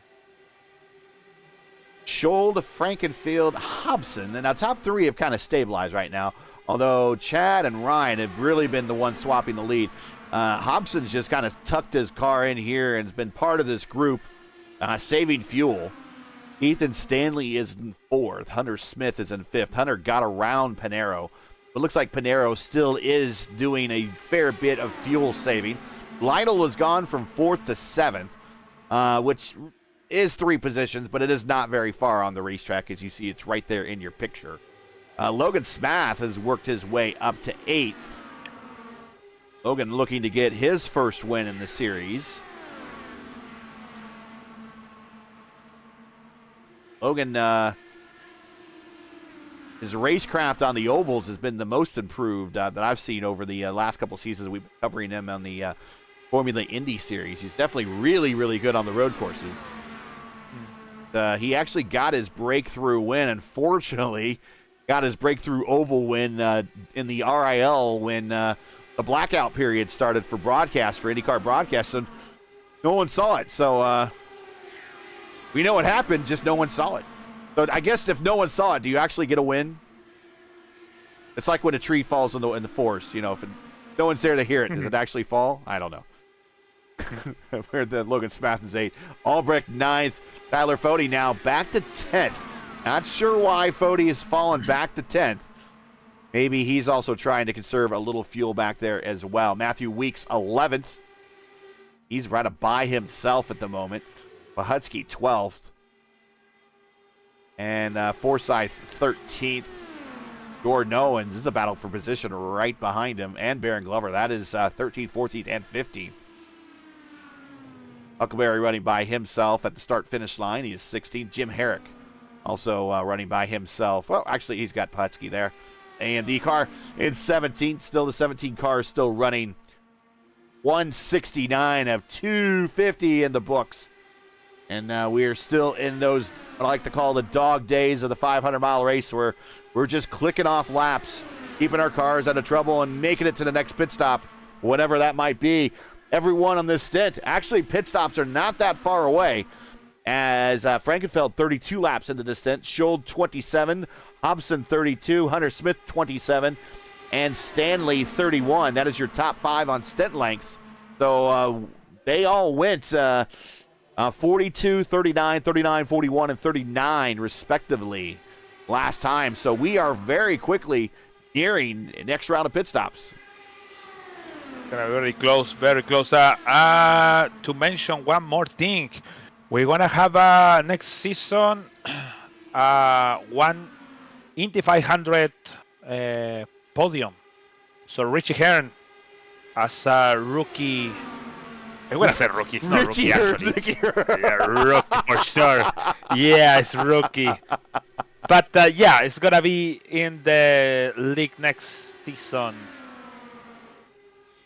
Very fast. I saw him and Retro Series in the other league we had before, the Lionheart. So it's really fast in there. And also, I think it was in the Indycar Series. I don't remember. I think so. I have a battle with him in the Long Beach, maybe. But yeah, it's very fast. Next season, actually, I stand corrected on the opening race. There's Tight Lytle going down to the apron. Kentucky is the opening race for the. Home, no, you say right. So Homestead is like opening training or something yeah, it's like that? rookie orientation, and it's not going to be broadcast. Yeah, the first broadcasted race will be February 6th at Kentucky, then Chicagoland for February 20th. Then an interesting race for week 3. Wow, Hunter Smith up on AJ. I don't think he meant to get up that high. I think he actually washed up on his teammate's aero wash. Week 3, or race 3, round 3, for the 2025 A season will be at Daytona on the road course, but not just any road course. It'll be the moto configuration of the infield road course. And the reason why, typically this series makes a history of running at tracks where IndyCar has typically run at in real life. IndyCar used for about 2 seasons, 2007, I believe, being one of those seasons, preseason testing at Daytona International Speedway, and ran on the moto course. So we will see these cars on the moto course for round 3 of the 2025 B season. So if you are a sports car guy and you like racing the LMP cars or the GT cars at Daytona on the road course, well, you might want to check out the IndyCar Series, because they're going to be having a round there on the moto course February 27th for round 3 of the 2025 A season. Then we will do 250 miles at Dover, then the Nashville, then the Barber, then they will run the U.S., or actually the California 500 at Fontana. There will only be 2 jewels of the Triple Crown for the 2025 A season. Long Beach, then the Indy Road Course, then the Indy 500, the big Indy 500 in May. Then we'll go to Milwaukee and then wrap up the season once again at Gateway in June 5th. So from February to June, that is the 2025 A season, and we got a car coming to pit road, along with a number of cars coming to pit road. Logan Spath, who gained a lot of track position on Frankenfeld there. So yeah, I say 40 laps on Frankenfeld. And 38 Frankenfeld went 38, yeah. Maybe he gonna make 35. Spath misses marks. Oh no, that's gonna cost 2 seconds over there. Yep. Owens down, Forsyth down, Frankenfeld down, Baron Glover out. And yeah, that was pretty costly for Spath, but still doing well in the rookie battle. Ryan Schold now is the leader. Oh, okay. Oh, you say about the Daytona Moto road course? Yeah. It's basically the same, but the first corner, so not the first corner, the second turn 3, before it have a one short turn to the right. So the first turn to the right is gonna be that. So may never be that. I thought that the Moto is talking about the NASCAR they have before the configuration. Yeah. I thought they used that one, but no. Yeah, it's a slightly different configuration in the infield. Like Tate Lytle, watching for a scheduled stop for him. He went 42 laps on this stint.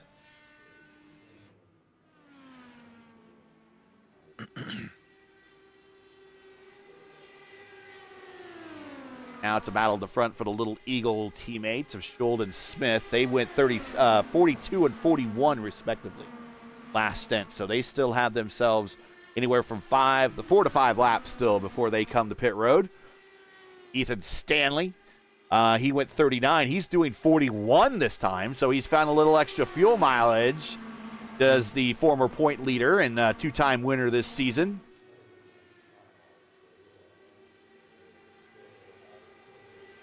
And, of course, he did have an oval win here, his breakthrough win in the series. And here comes Pinheiro to the inside of Stanley. This definitely has points implications right here. Pinheiro, 37 laps on the stint. He went 44 last time. So he has another 7 or so should be possibly, conceivably in the tank. Bodie on the outside of Stanley. I think Stanley is coming to pit road. And Ryan Schold coming to pit road. Did he speed?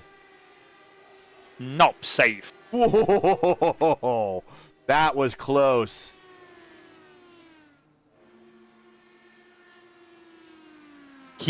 Okay. Lucky guy. So if he don't win today, the race is kind of miracle. So he entered on the line in 64 miles per hour. Wow. 55 is that. So yeah, sometimes iRacing give you the give you a little bit of a buffer. Yeah, it's okay. Hunter Smith coming to pit road. Last time we came to pit road, he did not have a great in and out and cost himself positions. But he was able to stay in the draft. Now, he didn't have the most aggressive pit in, but he is very calmly coming down the pit road, not speeding. That is a key to a lot of these races. It's just simply not speeding on pit road, getting into your box by hitting the marks, which he has.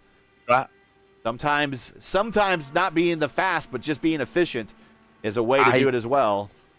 I guess, I don't know because it's not true. Maybe I'm guessing. I really give you at least one chance because it's kind of weird because Indica Scarlett came to the pit with 64 and she pitting. Sorry, Jim Henrik 64 and he pitting. So I think he already pitting before, and after the second time you speeding in the pit lane, they give you the penalty. So I think so at least they give you one chance because it's happened to me before. It's like you can make 2 or 3, but at some point they give you the real. At some point they're like, enough's enough. Yeah, exactly. Tyler Fode's scheduled stop coming in from second spot. Frankenfeld out there hustling with full tanks and new tires. Just turned a purple lap 2 laps ago with a 32.3. Of course, he's in the draft of Pinheiro. We know Pinheiro is fast, so that is just helping out things at the moment. Also, if you notice, they have a bit of a buffer back to Chad's teammates, Hunter Smith and Schold, who are back there racing along with A.J. Hobson as Tyler Fode coming up to speed on the apron. And he's going to lose a whole host of positions and filter back to 9th with Ethan Stanley. But the good news, he's in the draft and he's with his teammate. Pinheiro has a lap lead on everybody at the moment as we're waiting for him to come to pit road. He at least has possibly 2 laps left in the tank. We'll see. 187 to 250. Still a long ways to go here at Michigan International Speedway for the Warriors for Peace IndyCar Series. Next, the last race of the season before we go to double points on Championship Thursday next 2 weeks from now at Gateway. And I believe Pinheiro moving to the inside to indicate he's coming to pit road this time. We shall see. Yeah, it's coming now. I already figured out something. So Pinheiro and Chad working together to try to get out to the group, but it's an advantage for Chad because if Pinheiro do a good speed stop and good exit, Boom, hits his mark. could be going far. He missed the mark. No, he's on the mark. He's there. Oh, He had a very good in. Very good in. Now we'll see. He's coming off a pit road right now. What a shot. There a shot in the line now. But Pinheiro is coming exit. So the other advantage is because Pinheiro have the box There goes Frankenfeld on in the by. last one. Now Yeah. Frankenfeld's actually That- being helped a little bit by Huck. Dave Huckleberry is leading a little bit of a draft and a little bit of a pull there for Frankenfeld. That's going to help as Pinheiro gets back in line, and he now cycles in sixth, right above Lytle. But Lytle at full speed down low. Still coming up to speed for Pinheiro. Takes about a lap or so to get up to full speed after coming off a pit road or even on a restart. As Uncle Bobby used to say, it's like a flywheel. Get the flywheel going, they get up to full speed on that third or fourth turn. Actually faster than that here, but go back and watch some of those U.S. or Marlboro 500s back in the 80s and 90s where he talked about that. Paul Page and him in the booth. As we reset the field, our Indy 500 winner, Chad Frankenfield, is your leader with his Little Eagle Racing teammates. Right now, kind of his wingmen in second and third with Schold and Hunter Smith. Hunter Smith, despite getting on the pit road, kind of slower than everyone else.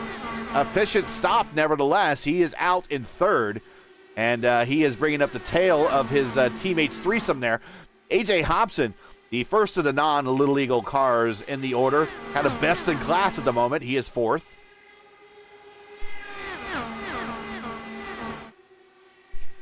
And much like you, LGN, I might need to get some tea and honey as well. My voice is starting to take a beating. No, I already beat it, so it's okay. Can my voice make it 500 miles? Stay tuned and find out.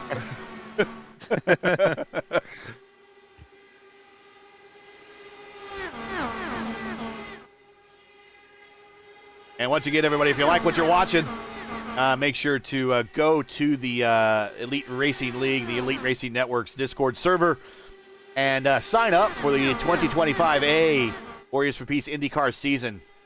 Like I said, it will start in February with round one at Kentucky Speedway, Legacy, Kentucky, February 6th. But you'll have some preseason testing starting in January at Homestead. That won't be broadcast. But you have plenty of time to bring yourself up to speed, whether you're a rookie or a pro. Check it out. You don't. I don't think you will regret it.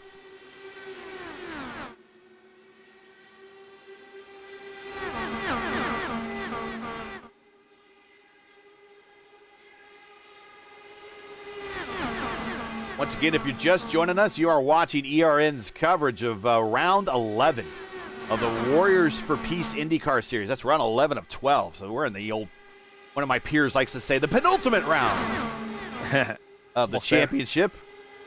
I won't name names, but if you know who it is, just go ahead and yell it out.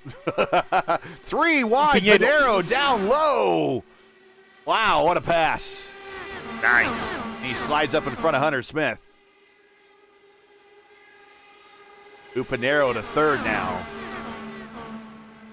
Two of our three 500-mile winners right now in the top three. Frankenfield won at Indy. Pinheiro won earlier in the season at Pocono. Ryan Schold He's looking for a win. It's been a while for him.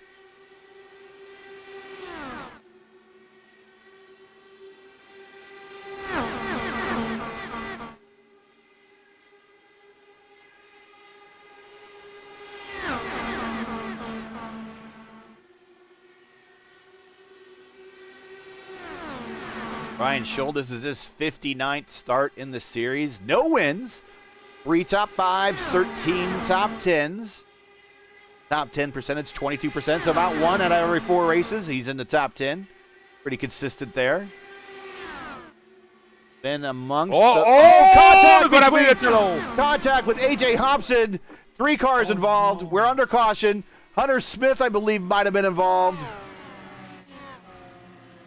AJ Hobson, he tried to do the same what Adriano Piñero did, and it didn't work. Wow. And Stanley is involved on the Greg too.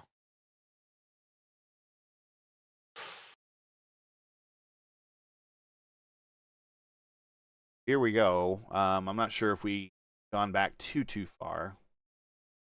We'll watch. This will be pit stops for everybody too. Mm-hmm. He slides up, and Hunter Smith is there, and I don't think he knew Hunter was coming. He wasn't clear contact between the two. Owen slides by. Oh, but there goes into your living room, Tate Lytle. And then did Stanley get hit, or did he? I think Stanley made his way through. So if it's the real life, like a real IndyCar, is gone. But because as I racing, the wheel went out and come back. So he have a no win. So maybe he's gonna have some repairs, 15 seconds repair over there. Let's watch from Lytle's point of view.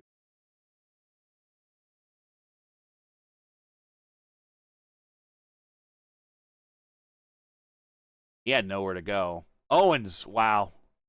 But he just launched. Watch this. Cue the General Lee sound. Oh, we've seen so many cars go airborne. Just so many replays of cars just going airborne.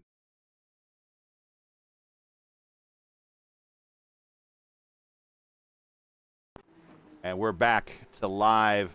And yeah, we are showing Ethan Stanley for an extended pit stop. I'm not sure what type of damage he did have, but you said he did make contact with somebody? Yeah, I think he have more. Take a little more while, like more than 15 seconds. So now he have in the pits complete is more than 1 minute. So I saw the wheel went off.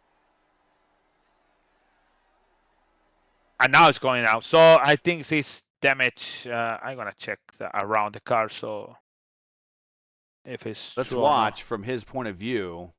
Tyler Fode, that means it was pretty close for him. See the contact happen here just a second. As A.J. Hobson slides up in the aero wash. Now he's making contact. Comes Lytle into the picture, and that's unfortunate for Lytle. He was having himself a great race. Hunter Smith as well. He launches. Oh yeah, that was a tough hit. That is going to that definitely was a championship implication hit. I mean, he lost at least the right plane front wing, and there could be more damage than that underneath the under tray. Yes, so he have damage on the knee. And somehow out of all this, Logan Spath stays out, and he's going to pick up the lead as we're getting ready to go green next time by. Logan Spath is your leader. He stopped on lap 177. He's 22 laps into his stint. So this is a bit of a gamble, and I think he's maybe trying to bank for another caution.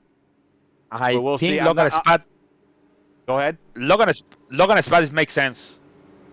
I don't know why all these people coming in, because we have a 52 laps to go, but they need to go to the end. They need to one more stop.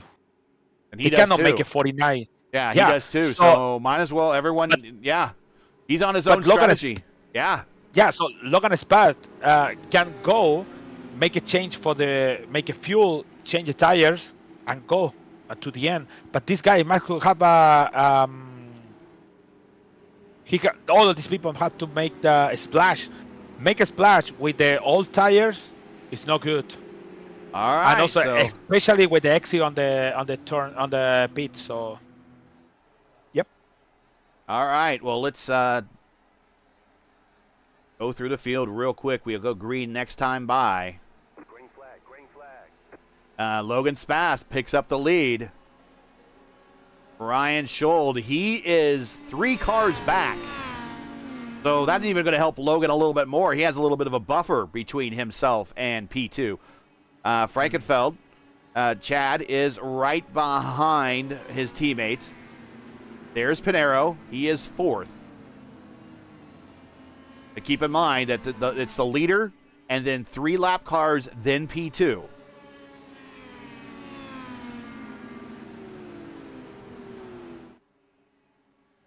Yeah, kind of bad over that.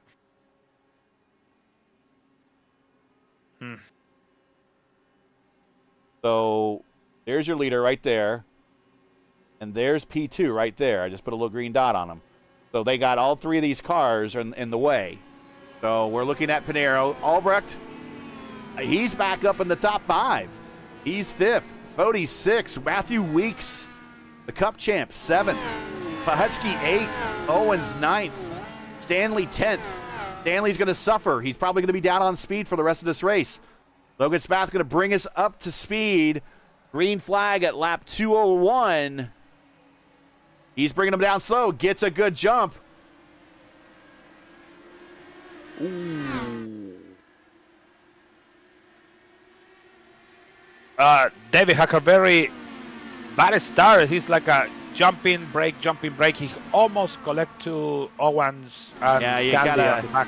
kind of got to watch on these restarts. Sometimes you want to go, and it says green, and you're hearing you're ready to go, but sometimes you can't go until that car in front of you goes.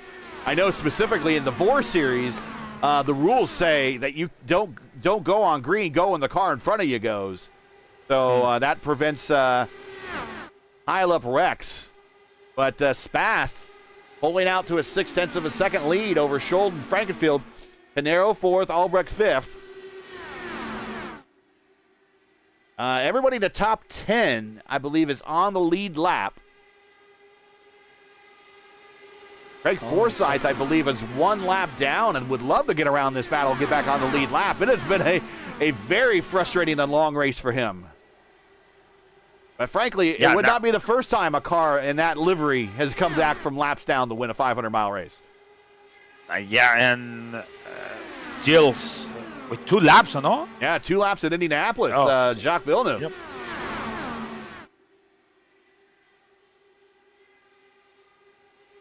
I think Stanley is not too fast. No.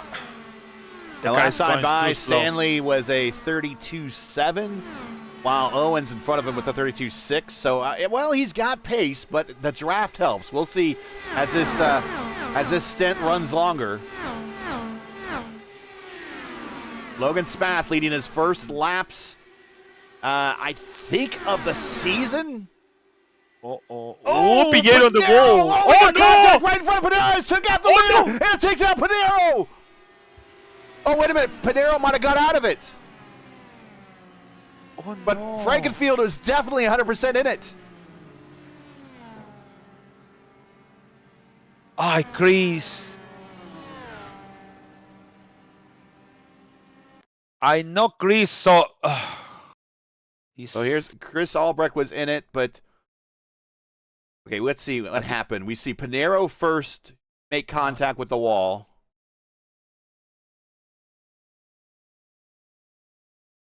It happened with Glover. Oh, netcode over there. Netcode. Definitely netcode. This, yep.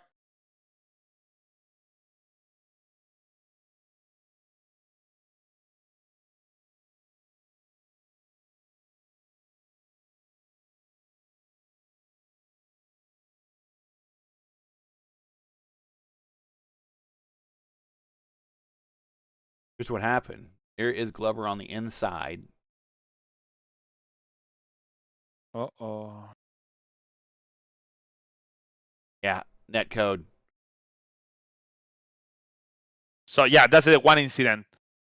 But the other one with Chris, I think Chris forgot to brake. Yeah, he ended up in the back of Pinheiro. Because Pinheiro brake. You know how it's hard to going to the apron and try to use that emergency line. But I think so he forgot to brake because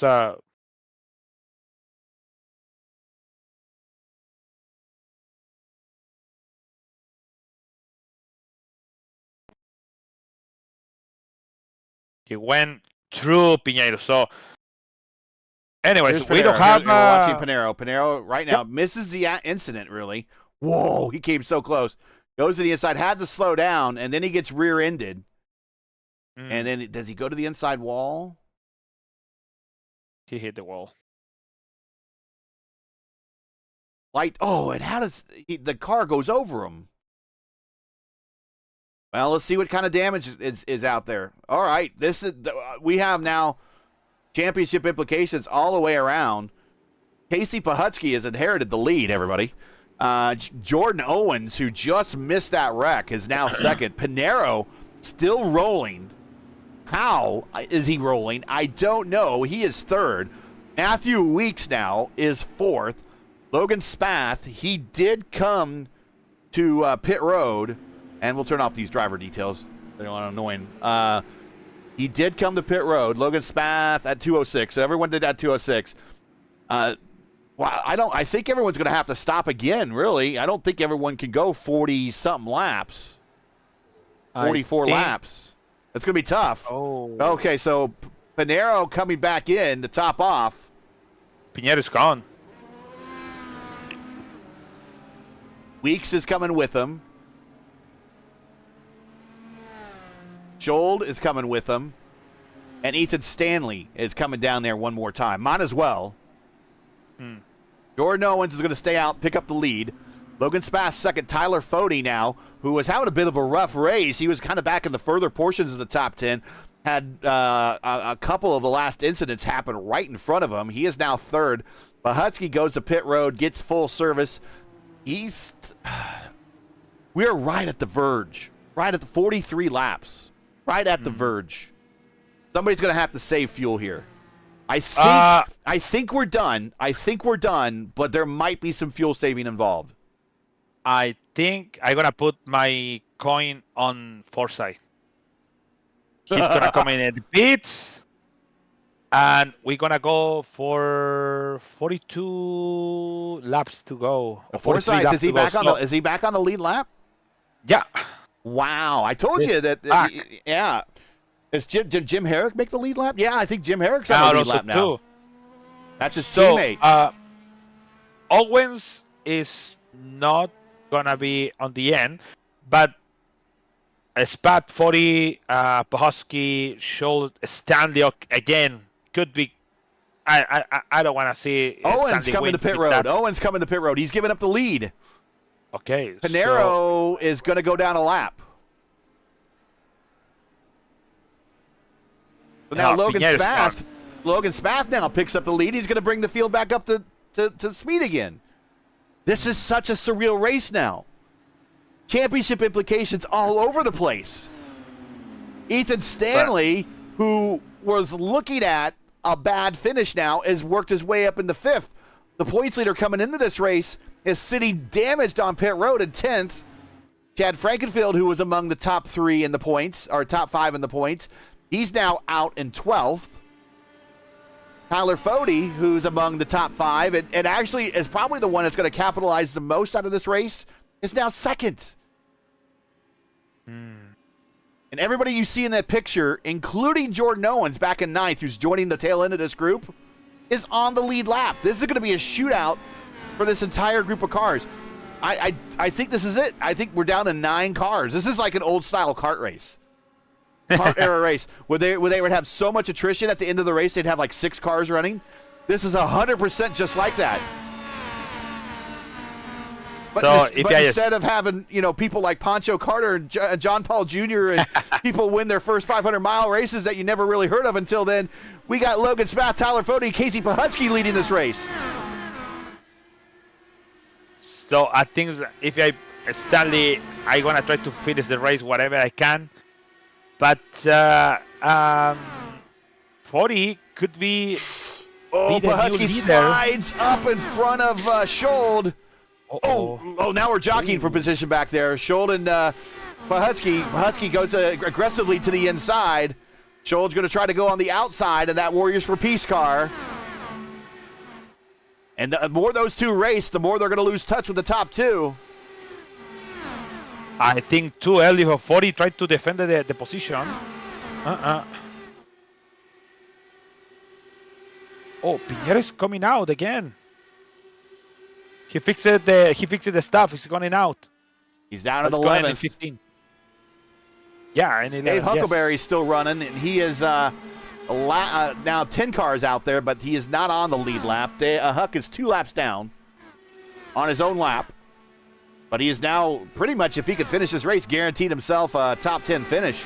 He's up 10 spots, so good race on his part, but a very stereotypical kind of a Michigan race for a lot of these drivers that just keep it out of trouble, keep making laps, and then as attrition happens, they move up into the top 10. That's how Jose Lee Garza got his best ever IndyCar finish here at the Michigan 500 back in that 86 500, which was full of attrition. But everybody that was leading that race crashed while leading, except for Johnny Rutherford, who won the race. Here's Weeks to the inside of Stanley. Now, Stanley has a little bit of aid of the draft from his teammate, but Weeks is going to keep it on the bottom, and he rotates better, but unfortunately, he slides up. He Brazilian clears himself in front of Stanley, and he gets a position. Move the Cup champ up to 4th now.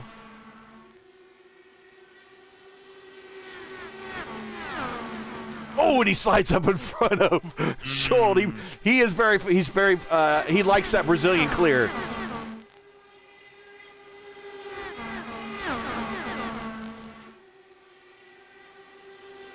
Logan Spath is your leader now. He is working with Fode. 213 out of 250. We need to get in final words from sponsors. We'll do that here, and then we'll bring you commercial free to the end. We're going to take you in for a little bit of iRacing and also a word from Worldwide Technology Raceway. We'll be right back. Racing isn't easy. Racing isn't easy. But experiencing it is. iRacing puts you in the driver's seat with the industry's leading sim racing game. Drive on laser scan replicas of the greatest racing circuits from around the world. Go head-to-head against other drivers chosen by skill-based matchmaking to ensure competitive racing at every level. Compete across all your favorite series. In officially licensed cars, engineered to deliver the most accurate driving experience possible.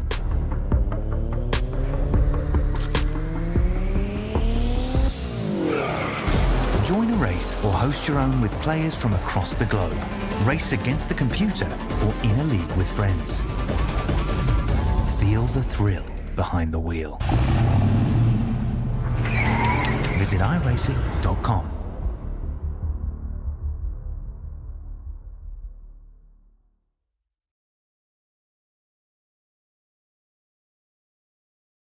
Since 2010, race fans have had one burning question. When will the Xfinity Series return to Worldwide Technology Raceway? You asked, NASCAR delivered. On Saturday, September 6, 2025, the magic is back. The track that launched the legendary careers of Harvick, Busch, Keselowski, Edwards, and Earnhardt Jr. is now ready to write that next chapter. We're going to introduce you to a new crop of future champions and Hall of Famers. And in the process, we'll create more of the greatest moments in racing history.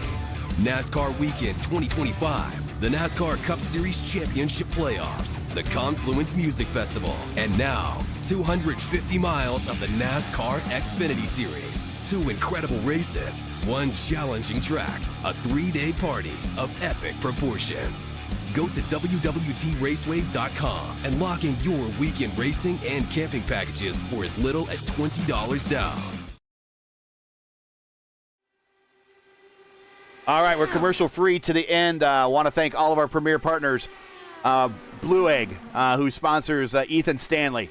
We have 4D Racewear, who is sponsoring the cars in 7th and 9th right now on the racetrack. Warriors for Peace, which is sponsoring the car in 5th. I want to thank Worldwide Technology Raceway for the ad you just saw. I want to thank iRacing, everybody. And, of course, P1, we have a sponsored car with P1 in 4th and a P1 car sponsored in 2nd. So a little bit of everybody up front. But I want to thank all the sponsors for being a part of the league and a very exciting US 500 presented by P1 Broadcasting.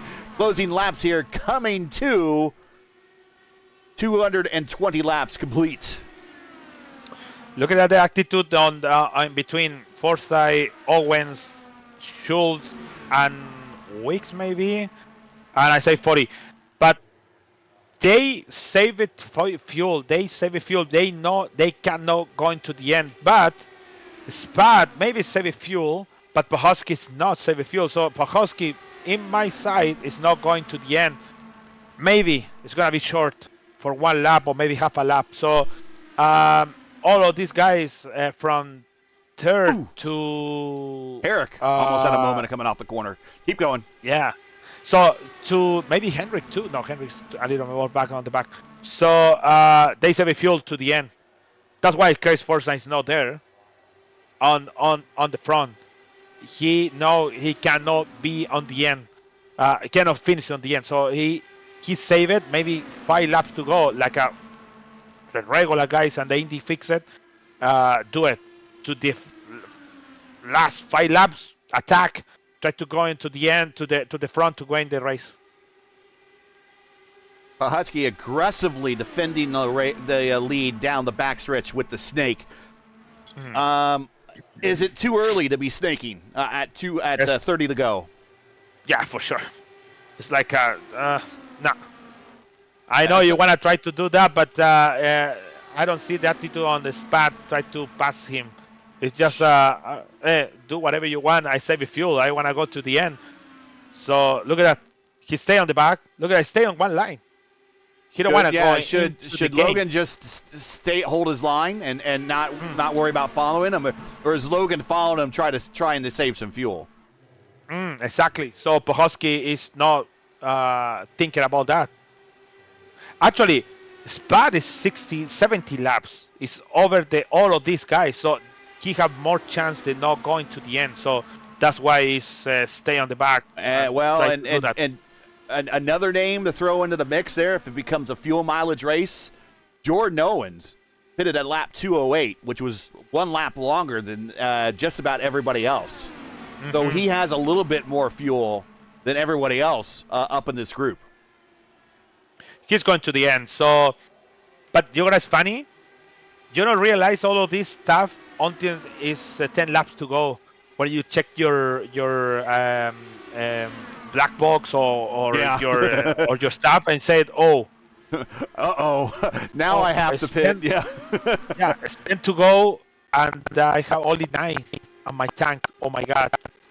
So you try to go back to try to save a fuel, but it's too late. Pahowski is your leader, but underneath him is Logan Spath trying to get the car to rotate a little bit more in the drag race off the corner. Pahowski's going to get the run on the high side. He's going to hold the lead for yet another lap. Logan Spath, the lead rookie at the moment, and that right now, if he stays in this current position, he's going to really be in the driver's seat for the rookie championship going into the final race in 2 weeks. Pahowski looking at a breakthrough possible win, but we're not sure how he is on fuel. Tyler Fode looking to possibly become the points leader coming out of this race going into the final race at Gateway. Keep in mind, Gateway is double points. Matthew Weeks also, he's in the rookie battle, but he's missed a couple races. I think he's still in the top 5, but I don't think he's eligible or mathematically eligible for the championship. He is currently 4th. There we see Pinero. He is 11th. He will try to just finish this race, but he is racing a very ailing car at the moment, and he is on the high side, just trying to stay out of everybody's way, but just wants to bring this car home, much along the same lines as Jim Herrick and Dave Huckleberry in 9th and 10th. They're just looking at top 10 finishes, but I get it. I just want to bring it home and get a good finish out of this. Same thing, Ethan Stanley. He's driving an ailing car at the moment, but he's just staying in the draft, and that's the best thing for him because his car is not aerally sound. If that's a right phrase to say. Aero sound? There we go. Aero sound. It's definitely has a lot more drag on it since he's had some incidents. But again, the people that we're watching here in the booth is Craig Forsyth and Jordan Owens. We're not sure about the everybody in front, whether or not that they can go the distance without having to stop. We shall see. Pahutsky is your leader. One more lap. Is now 23 to go in the US 500 presented by P1 Broadcasting. Thanks for everybody for hanging out and lasting so long with us.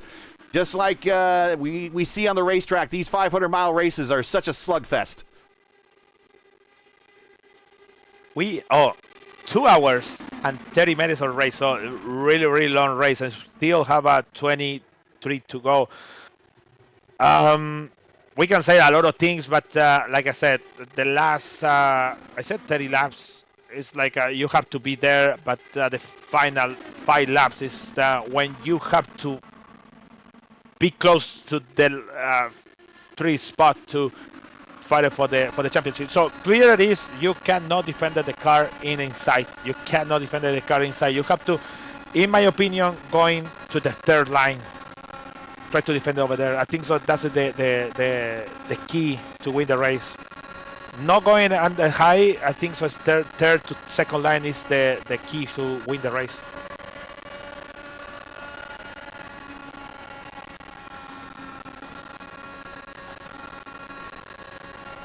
When do you make your move? 20 down, 21 to go. When do you make your move? Do you keep it in line for another 10 laps and then really start slugging it out at 10 to go, or do you even wait as late as 5 to go? I'm gonna follow Chris Forsyth. I said 15 to go. I start to pass Schultz, and I would like to be in the 8 to go in the front, in the third place. Matthew Weeks, move him up to third after moving around Tyler Fode. Ethan Stanley up a spot. Sorry, go ahead. Ooh, almost hit the wall, Pahutsky. So because if the yellow flag is look at coming the high out, side. Weeks just sneaks on by. Contact. No. He had to roll out of it. Pahutsky coming to No, look at that, Pahutsky. Yep. Ooh. Matthew Weeks to the point. Did he sneak through or what? I don't think. Logan expected him to go high, and Weeks looked at his car and go, I'm skinny enough. And he slides it on through, bringing Jordan Owens with him. Move Owens to second, Spath back to third, Fode fourth, Schultz fifth. And it looks like Pahutsky's bid to win his first race could be over. Yeah, it is over. He's good, unless there's a caution here, and he can come back at the tail end of the field. But a good run for him. Got some TV time, got some laps led. That's always good experience as he's coming off pit road. But Pahutsky went 25 laps on that stint. Yes, so, but Weeks is not safe yet. He's still not safe. So I know it's 70 to go. Maybe he saved something.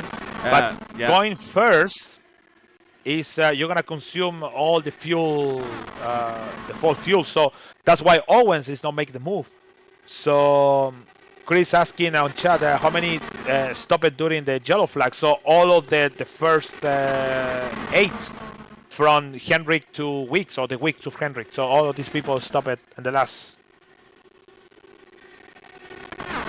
Yeah, Matthew Weeks stopped at 207, Jordan Owens 208, Spath 206, Fode 206, Schultz 207, Forsyth 207, Stanley 207. And that basically those are the cars in the running for the win. Herrick's still on the lead lap, and he's in contention, but he's at 207, and he's I think might be running a alien car at the moment because he's a little off the pace and falling back from the lead group, unless, well, maybe he's trying to hit a number and has really dialed it back. I don't know. Anything's possible, I guess, at this race. But 20. Look at that. It's funny. Check Piñeiro, what he doing.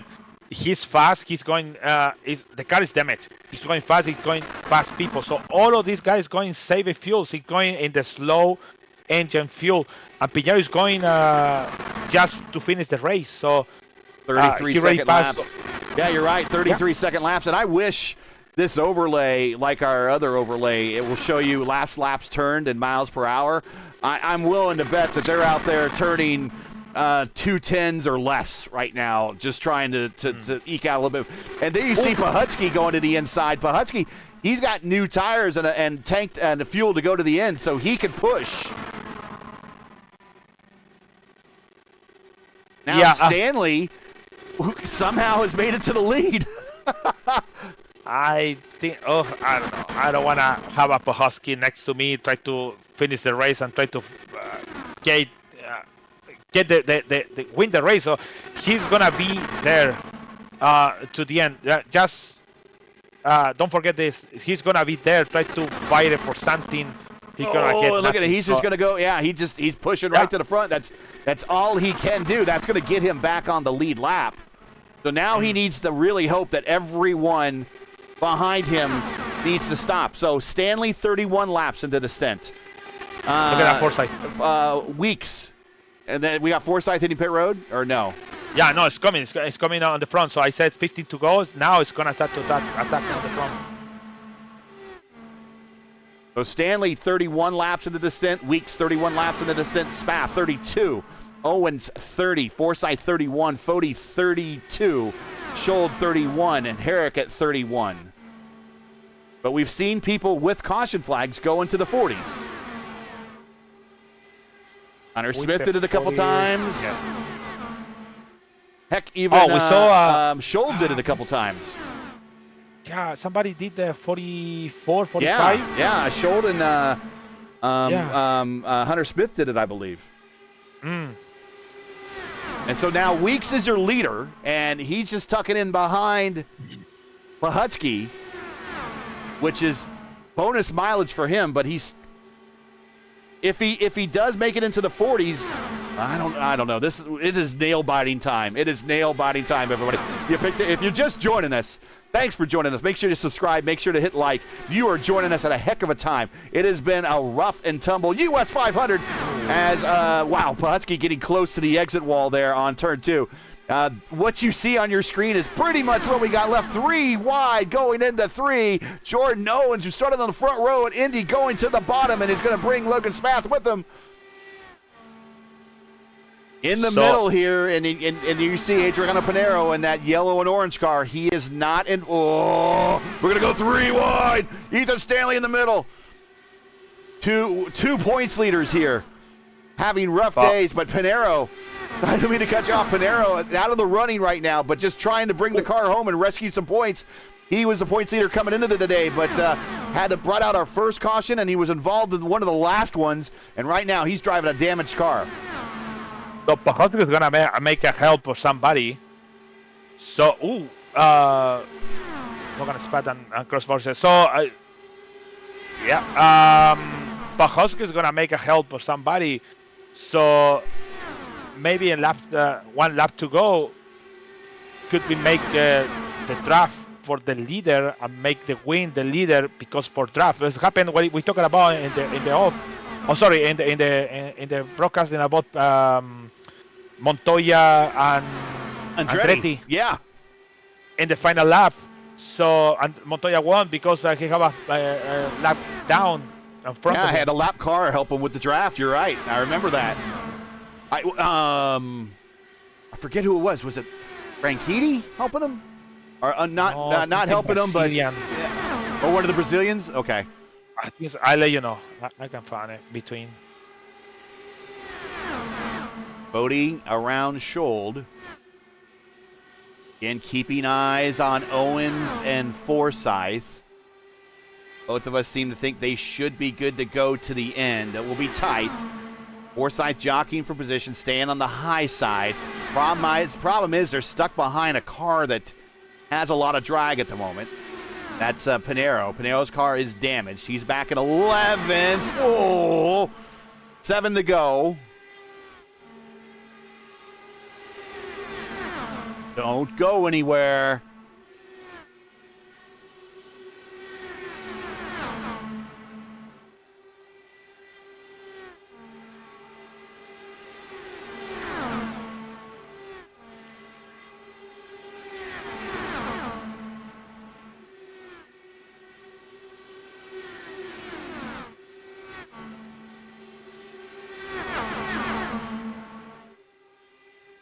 Coming to 5 to go. This time by 10 miles to decide a 500-mile race. Bath on the high side of Schold.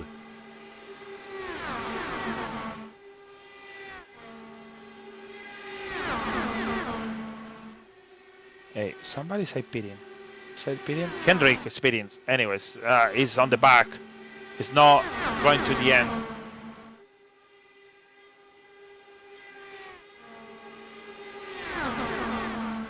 Owens now to the bottom, to the lead. Huckleberry getting out of the way.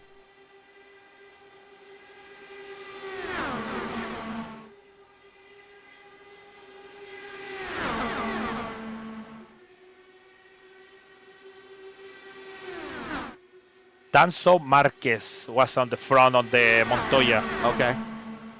Yeah. Funny. Now the first driver with a win in this series, in this pack right here, is Tyler Fode, and he is moving on the high side of Weeks. Coming to 3 to go. Are these cars good to go?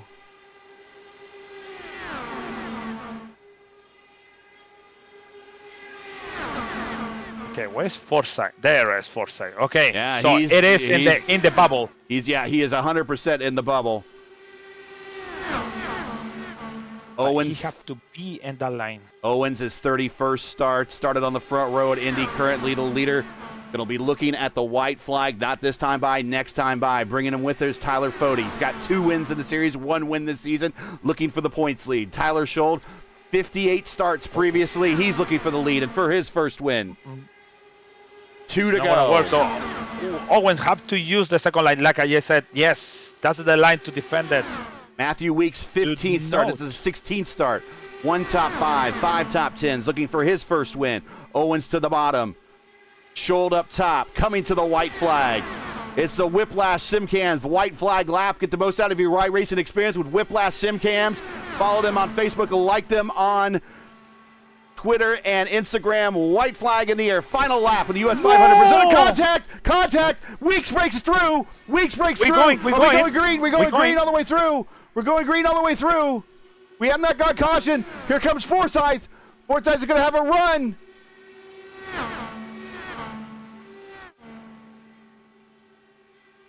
Weeks to the top, going into 3. Forsyth has a run down to the bottom. Weeks going to the, even clips the cushion a little bit. Coming to the checkered flag. Weeks down low, Forsyth up high, and it's Weeks.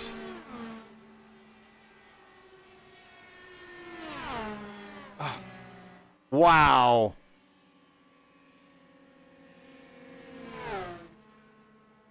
And it's pretty typical of iRacing to if it gets to the white flag lap, to let it go. And let's check it out one more time, and then we'll go over the final standings. But let's check.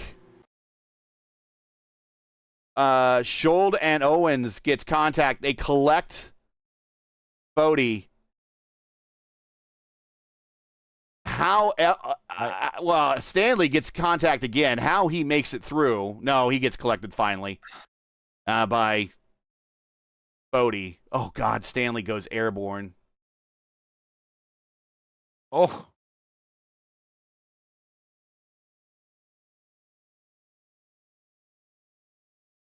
I want to rewind this, and we need to watch from Weeks' point of view.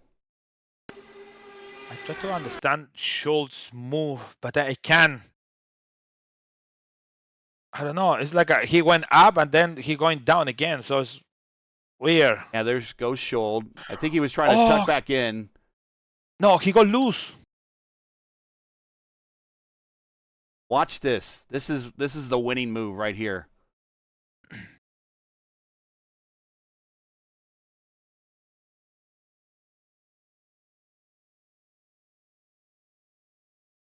There you go. That's what won the race. Whew. Okay, let's get the the results in here. Wow.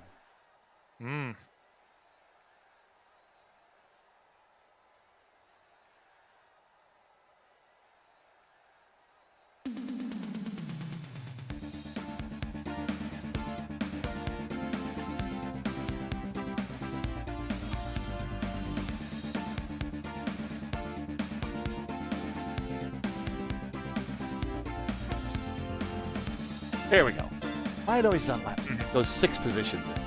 Matthew Weeks, the former Cup champ with a breakthrough win in the Warriors for Peace IndyCar Series, wins, and he beats out. I mean, he had to beat out a real big veteran in Craig Forsyth. It was nothing about this win was easy for Weeks. I mean, you saw right there in the replay that he was inches away from getting collected in that final incident.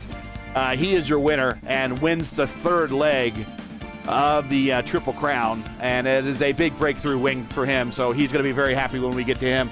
Craig Forsyth is 2nd. Logan Spath, he finishes 3rd, and I'm going to guess the Rookie Championship is going to be tight now with the way that the math might work out, so I'm not sure where Weeks will jump up in the order, but I believe Spath is still the leader, but Spath comes home 3rd. Heck of a race for him. Tyler Fode, he's going to come home somehow 4th out of all this mess.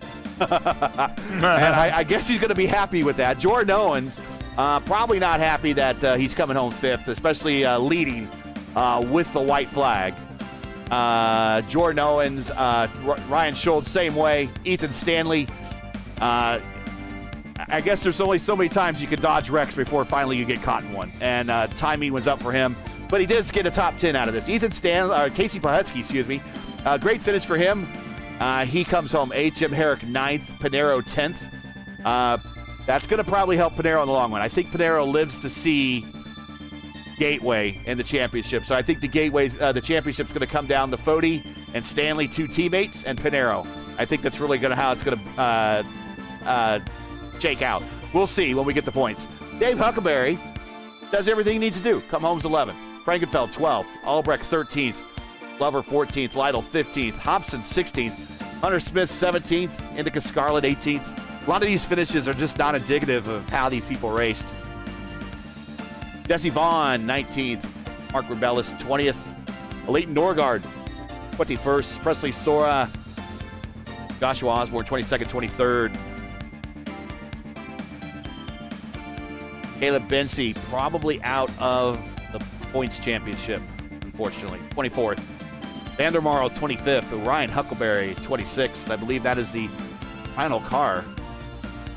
Yeah. Woo.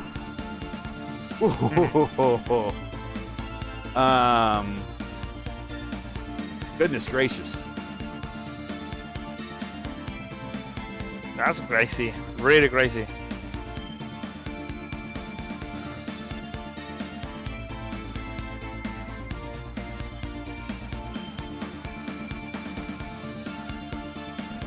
All right, we need to get some replays ready here for interviews.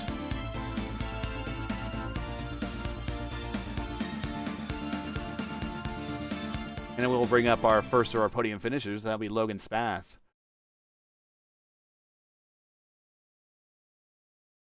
Let's get a little name.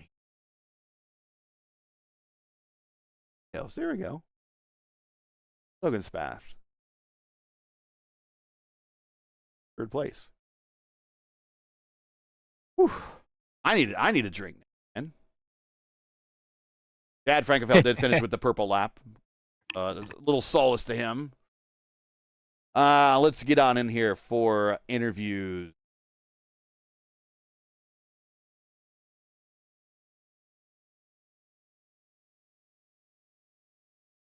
checking out DM here real quick. Sure. And let's bring up Logan's Path. Hey, Logan, we got you here in the booth. What a slugfest out there. I would imagine you're tired. You spent more than half your race kind of marred in the back of the pack. At one point, kind of disconnected from everybody. You and Tate had to kind of work together to run the group down. Some very good pit stops got you in contention here. And really, if things worked a certain way at the start-finish line and collected more cars, this could have been your first win. But it's a podium finish, another podium finish for you this season. And it's also looking good for you in the Rookie Championship going into the final race. But just talk about your race out there, a real, just like the Netflix show, a real drive to survive. Yeah, thanks, Gary. It was a bit of mixed bag, I would say. To be honest, I'm not really tired. The first 99% of the race was pretty boring, to be honest. Just running by myself, trying to stay out of trouble, was really the name of the race, and the ending showed it. So the first 99% of the race was really just trying to hide from everybody, just keep with that pack close enough. I think I had a pretty good strategy call at the end to try and get myself up there more in contention. Definitely didn't fuel save hard enough on that last stint, ended up just coasting out of 4. Thankfully, that wreck took out a lot of them to get that. I just kind of had to concede for a P7 there. But it was fun. That last stint was awesome. It was great fun racing with all of them. It was really aggressive, competitive. So I think that was the last stint was well worth the race tonight. Now, did you know that you could have made it to the end and everything? So I know when you were racing Casey there, he was kind of aggressively defending his position, and you necessarily weren't attacking him. You were just kind of following him, probably just to conserve fuel. When did you know that you could make it to the finish with what you had in the tank? Going into the stint, I knew we could get close to 40, so I knew stretching it farther than that was going to be rough. But I kind of just decided when I started that stint was I'm going to the end, whether I have to put it in fuel map 8 for the last 3 laps or whatever. I mean, definitely, if I fuel saved a bit more aggressively, I think could have been better. I think I misunderstood where Casey was in the running order for everything. I kind of thought Casey might be trying to fuel save there as well, or else I wouldn't have been kind of a bit as aggressive staying with Casey to think that I could save that. But yeah, it was from the start of that stint, I was going to the end no matter what my fuel ended up at. Well, congratulations, man. What a race. 12th start, 2 top 5s. I know this is your second podium this season. The first one was a little bit earlier in the season, but a good one to go into the final race with, looking for that rookie championship, and a good recovery for the team overall. I know Caleb was up there for a while and then had the wheel DC. Fortunately ended his day and possibly ended his championship efforts at that point, but way to bring it home for the team. Shout outs, friends, family, sponsors. Anyone to say hi to before we let you go? Yeah, I want to thank you guys in the booth. I got the give a shout out to P1 Broadcasting, got them on the car all over. So go subscribe to them, check them out for when they start streaming FIS here in the next couple of months. Thank you to my grandparents for always tuning in and watching. Glad that I can make up for a long race tonight that you guys had to sit through. I want to thank my fiance for having me, give me all this time to really play and enjoy this. The season hasn't gone as I'd hope. Thankfully, the championship's a small win in there. Had some issues, but been a down season for sure. But it's great to learn and keep getting better with everyone that's out there, and especially ovals. But yeah. Thank you guys to the booth. Always a great broadcast. I love watching it back, so it'll be fun to check this out tomorrow. And you worked your way up to 10th in the points now with a week off for Thanksgiving, and then we'll go to Gateway for double points. You are still the leader, obviously, for the Rookie Championship, and it's you still over Hayes, although Weeks has gotten a little bit closer to Hayes now. Hayes did not start today, so you have 206 points over Hayes 158. Almost. If there wasn't double points, you would have clinched going into the final race. But it's I think all you need is just a good finish, and all fingers crossed and everything. We still have to run the race, but it looks like a good shot going into the Gateway. So best of luck, but congratulations on the day. Go enjoy it. Great race. Thank you, Gary. Thank you, guys. Yeah. And we'll bring him back down here. We'll bring up Craig Forsyth. What an up and down race for you, Craig. And then at the very end, getting yourself in position to damn near win this thing. Not a stereotypical Craig race, although I did say midway through the race when you were a lap down and fighting to get your lap back, I said, I have seen that livery go laps down before in a 500-mile race and to come back and win. And thank you for once again making us look good by saying that, because you came oh so close for getting the win here at Michigan. But talk about your race. I think it was a battle of two races for you. The first part of the race just didn't seem your race, but the second part of the race, once you got in contention, you were on it. Yeah, no, never give up, never surrender. Right? I think it was lap 50. I hit the wall and I hit it hard, and that's what took me out of the pack. And I was carried damage until that next caution, and then I think it was 30 seconds of optional repairs, and of course unfixable suspension damage. So I knew at that point that out of the draft I was useless. And that just got proven every time. Like at that point, I was at the back of the pack, so I knew I was susceptible to the pack breaking, like to the all the cars breaking up, which happened almost immediately. And so, all it took was one car delaying throttle for a little bit, and suddenly 0.9 became 1.5, and then the next lap it was 3 seconds. So I think it was the third stint, we were almost in it. I think we've pitted with like 4 seconds ahead of the leaders at that point. That's how much we had just fallen back, and that is purely not being part of a pack. If you're one or two cars and you're not leapfrogging or anything like that, and with the damage, I couldn't leapfrog. There was all I could do to keep the car up in the good RPM range. So. We got really lucky. You never give up, but we had the caution with like on lap 200-ish or so, where I think it was Jordan stayed out, and it was the right move to do, because even the guys who'd gone in would still need to make one more stop. It was just, of course, it trapped I think Jim and I down a lap, so I was waving my fist and cursing him. But he was doing the right thing. Yeah. And but we just got lucky that 15 laps later the caution happened again, and at that point everyone knew they could make it with a fuel save. So that's when he went in, and then we knew we'd get waved around, and then we could now that we were on the lead lap, we also could make it with the fuel save. So that's where we were good. Jim, it was unfortunate for Jim in 40 Racewear. He tapped the wall there at one point, and immediately he was down on speed, and he lost the pack almost, I think, immediately, he said.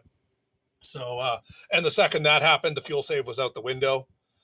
So, he had to pit in. At that point, he knew he was protecting ninth since I think 10th was 2 laps down. So it was just a matter of, if a caution comes out, cool, he can go in, get everything fixed, and stay on the lead lap. And if it didn't, which it didn't, he was still going to end up finishing ninth. So anywhere, even with just a splash. And then, it was the whole last 25 laps. You could see everyone was playing the strategy game, trying to let someone lead to make them use fuel. You'd start to get out and you try and push someone to try and make them, want to go out to the front, be first or second, and try to start, it's a whole game that you start playing of trying to make people use more fuel than they want to. And then, once it was go time, I knew at that point I was probably going to finish 5th or 6th, just because I didn't have the speed with the damage. But that with the wreck that happened coming across the line there, it basically left Weeks and I just we ducked under that wreck, and it left everyone else far enough back that they weren't gonna be able to catch up to us before the checkered flags hit. So I think we stole a second. I think I will absolutely say that. But I will take it. I will drink the second place trophy and run away. That worked out well. And not a bad day for your team either. I mean, Jim did, despite having an ailing car, bring it home 7th, and that's with a little bit of chaos there at the line. But oh, right, so it ended up 7th. Okay. Yeah, good day for everybody all the way around, and just a great recovery. We knew it was a battle of 2 races and 2 halves for you. So congratulations on the P2, and Lewis definitely, when the third stint started or the final stint started, he's like, I'm watching Craig. Craig, I think Craig can do it. So you made him look good. You made me look good by coming back from a lap down to bring it up on the podium. So once again, thank you very much, Craig Forsyth, for making us both look good. You do such a great job at that. Shout outs, friends, family, sponsors. Anyone want to say hi to you before we let you go? No, I got to thank everyone at 40 Racewear. As I said, Jim, a good supporter of IndyCar racing on iRacing. So he supports it all over various leagues, and everyone at Elite. I mean, I think we've dragged a car to a podium finish twice now this season. Dragged a damaged car to a podium. So I am going to take that never give up, never surrender motto. I think I'm going to paint it on my car. Galaxy Quest, yes. Exactly. Always go till you can't go anymore. So and I mean, you guys over at P1, I can't wait to see the broadcast, and it's I don't think I'm going to be able to make the finale next week, where it's still up in the air, but oh my God, it's been a good season. We've had a lot of fun. Well, at the very least, I know we'll see you in 2025 when that season starts. But if we don't see you next in 2 weeks, what a way to cap off the season. But if all goes well, hopefully we'll see you at Gateway. We know you're pretty good there. But congratulations on the P2. Great recovery, great race, and definitely made it exciting for us to watch and call. We'll let you go celebrate. But congrats, man. Congrats on that P2. Thank you. Stay safe. Yeah. you too. All right, and let's bring up Matthew here. The P1 car getting to P1 and the P1 race.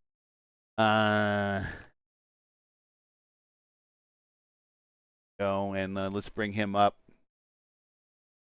And here he is, our winner here in the booth. First time, now, we've talked about it a number of times. Cup Series champion. So he's won in the big fender cars here before in the ERL. I've watched him win in older versions of the IndyCar, the IR05 over in the VOR series when VOR ran the IR05, had an IR05 series over there. So I knew he could drive an IR18.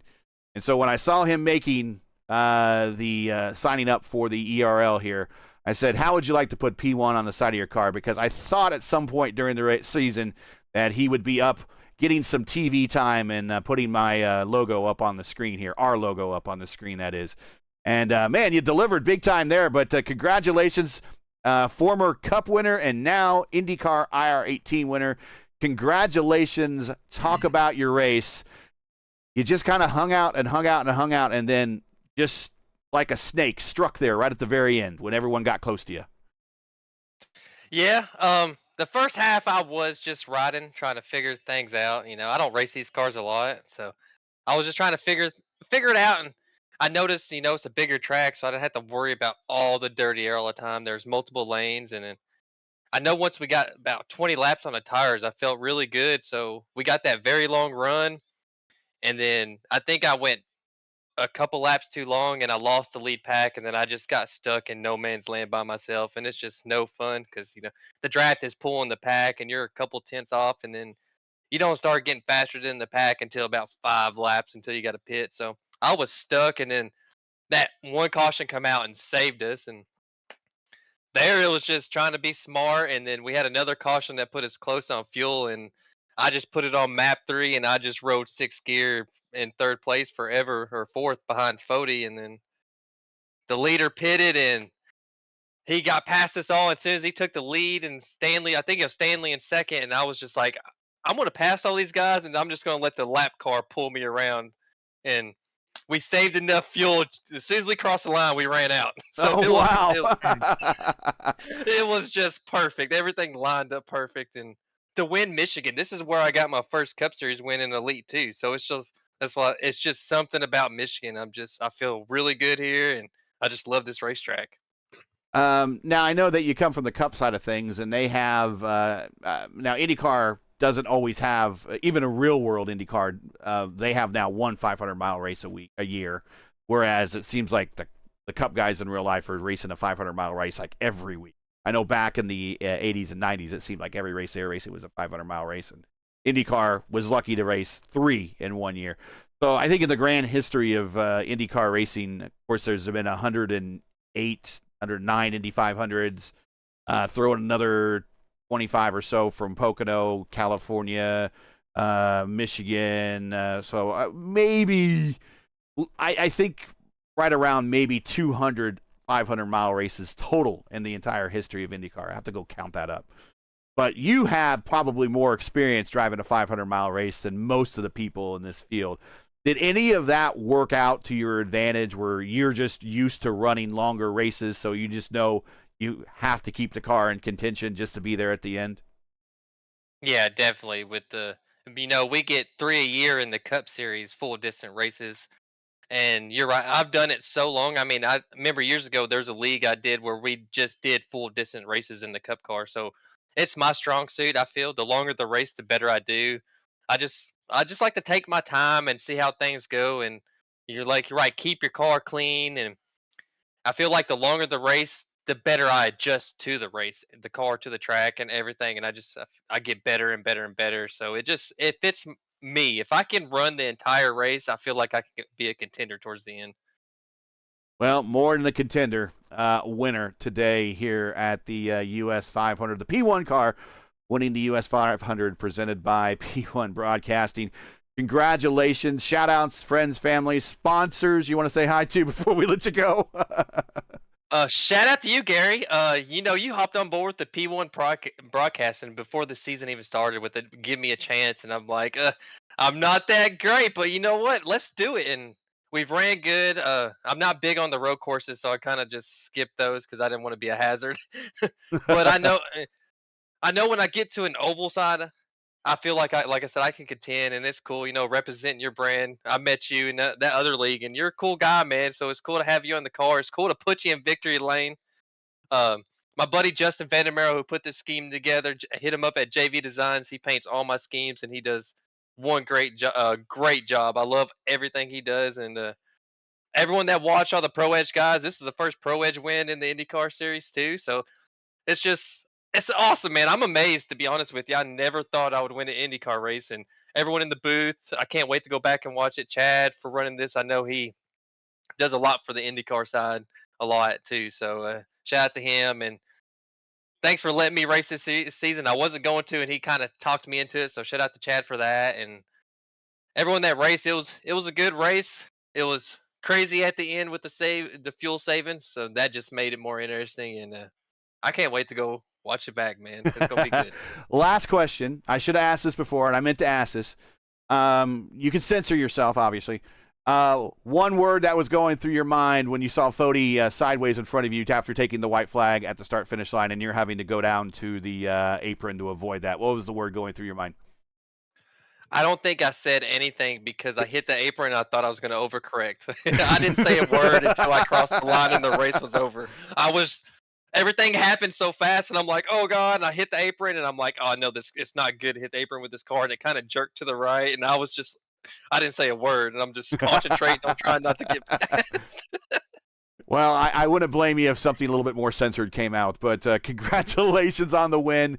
Definitely go enjoy it, but great heck of a race out there. Another drive to survive, and bringing home the win in the third jewel of the P1 Triple Crown also here at Michigan. So congrats, man. We're very happy for you. Go celebrate. Oh, I will. See y'all in a couple weeks at Gateway. Yeah. How about that race, Luis Gonzalez Nunez? What do you think?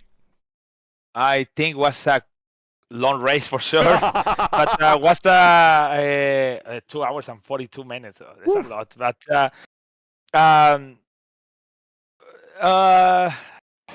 was a good final. Like we saw on Tuesday, like a lot of people side by side, Greg and surprise, blah blah blah.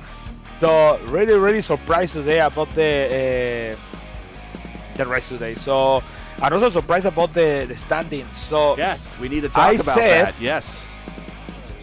If you wanna put it on the screen, but I don't have them uploaded I don't have that file yet, but I will tell people this, and you can talk about it here. Pinheiro leads by 1 point going to the final race of the season over Ethan Stanley, 20 points over Tyler Fode, 46 over Frankenfeld, and Bensi is still in this thing at 55, and Hunter Smith mathematically might be in this thing. He's 75 behind the leader, but it's double points.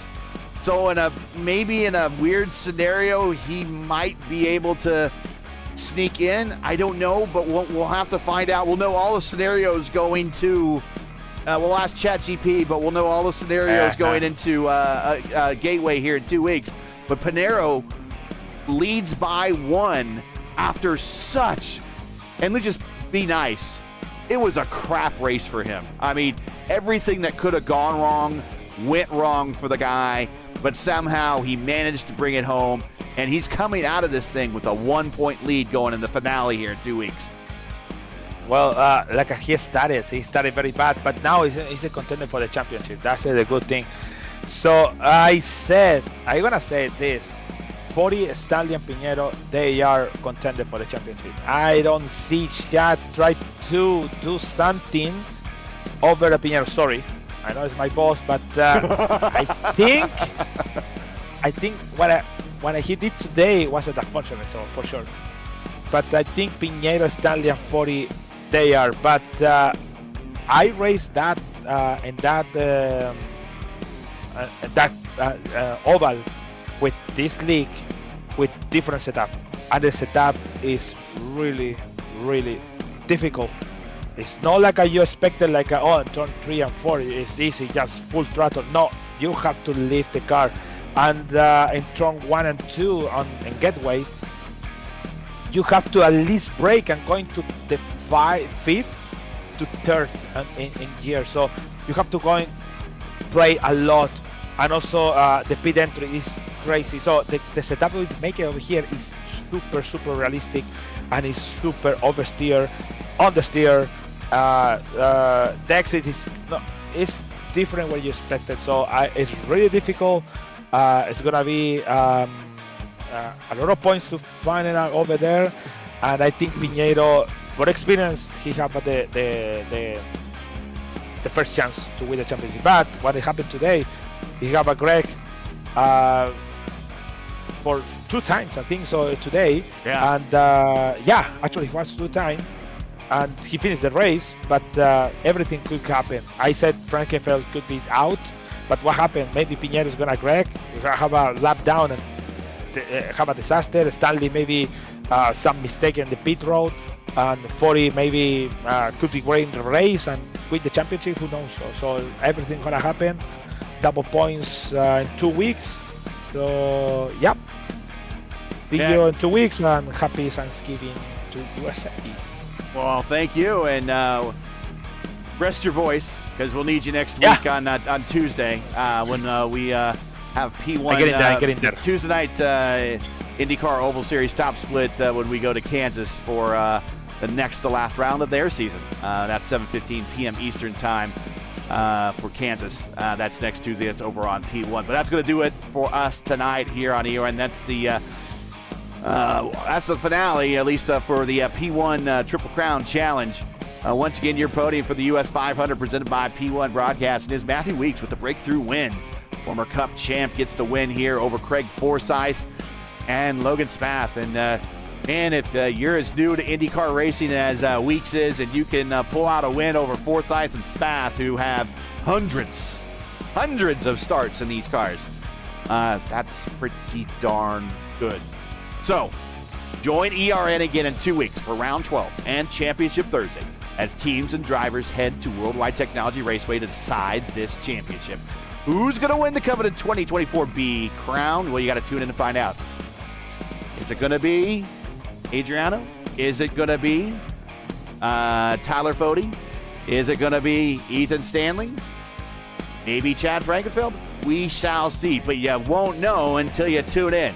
So that's going to coverage begin to start right around 7:45 p.m. Eastern time. Again, at 7:45 p.m. Eastern. You can find everything right here at YouTube, youtube.com, and just keyword search, Elite Racing Network. Now, as you know, the YouTube algorithm game is not easy, so please help support ERN with the weekly grind. Leave a comment below. Let us know you thought tonight's race, which is a good one. It deserves some comments. And you enjoyed tonight's coverage, which we know you had to because it was a great race. Support us by smashing like in the video. If you're new, click subscribe and while you hit the bell for weekly reminders. Don't miss out on more of ERN's other iRacing programming, including Championship Race 2 weeks from tonight. 2 weeks from the night. We're going to decide it. That's at Gateway. Don't miss it. US 500 is brought to you by P1 Broadcasting. P1 is an esports broadcaster specializing in online IndyCar sim-style racing on the iRacing platform. We have a new name and new look with the same quality and affordable pricing from before. We still know what Indy means. With an appreciation for the history and heritage of all eras of IndyCar, P1 brings your open-wheel league to life with a team that lives, breathes, sleeps, eats, drinks, and sleeps anything and everything IndyCar racing. To learn more about P1 or to request a quote for your IndyCar or just your other iRacing league, we do cover it all.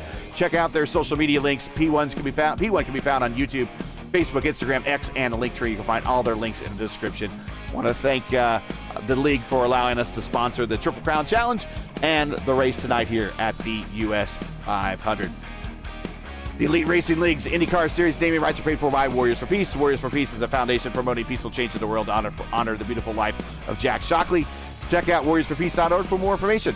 Special thank you to our premier sponsors, Blue Egg Marketing, Worldwide Technology Raceway, and 4D Raceway. Don't spin your wheels. Accelerate success with Blue Egg, fueling small businesses to win big.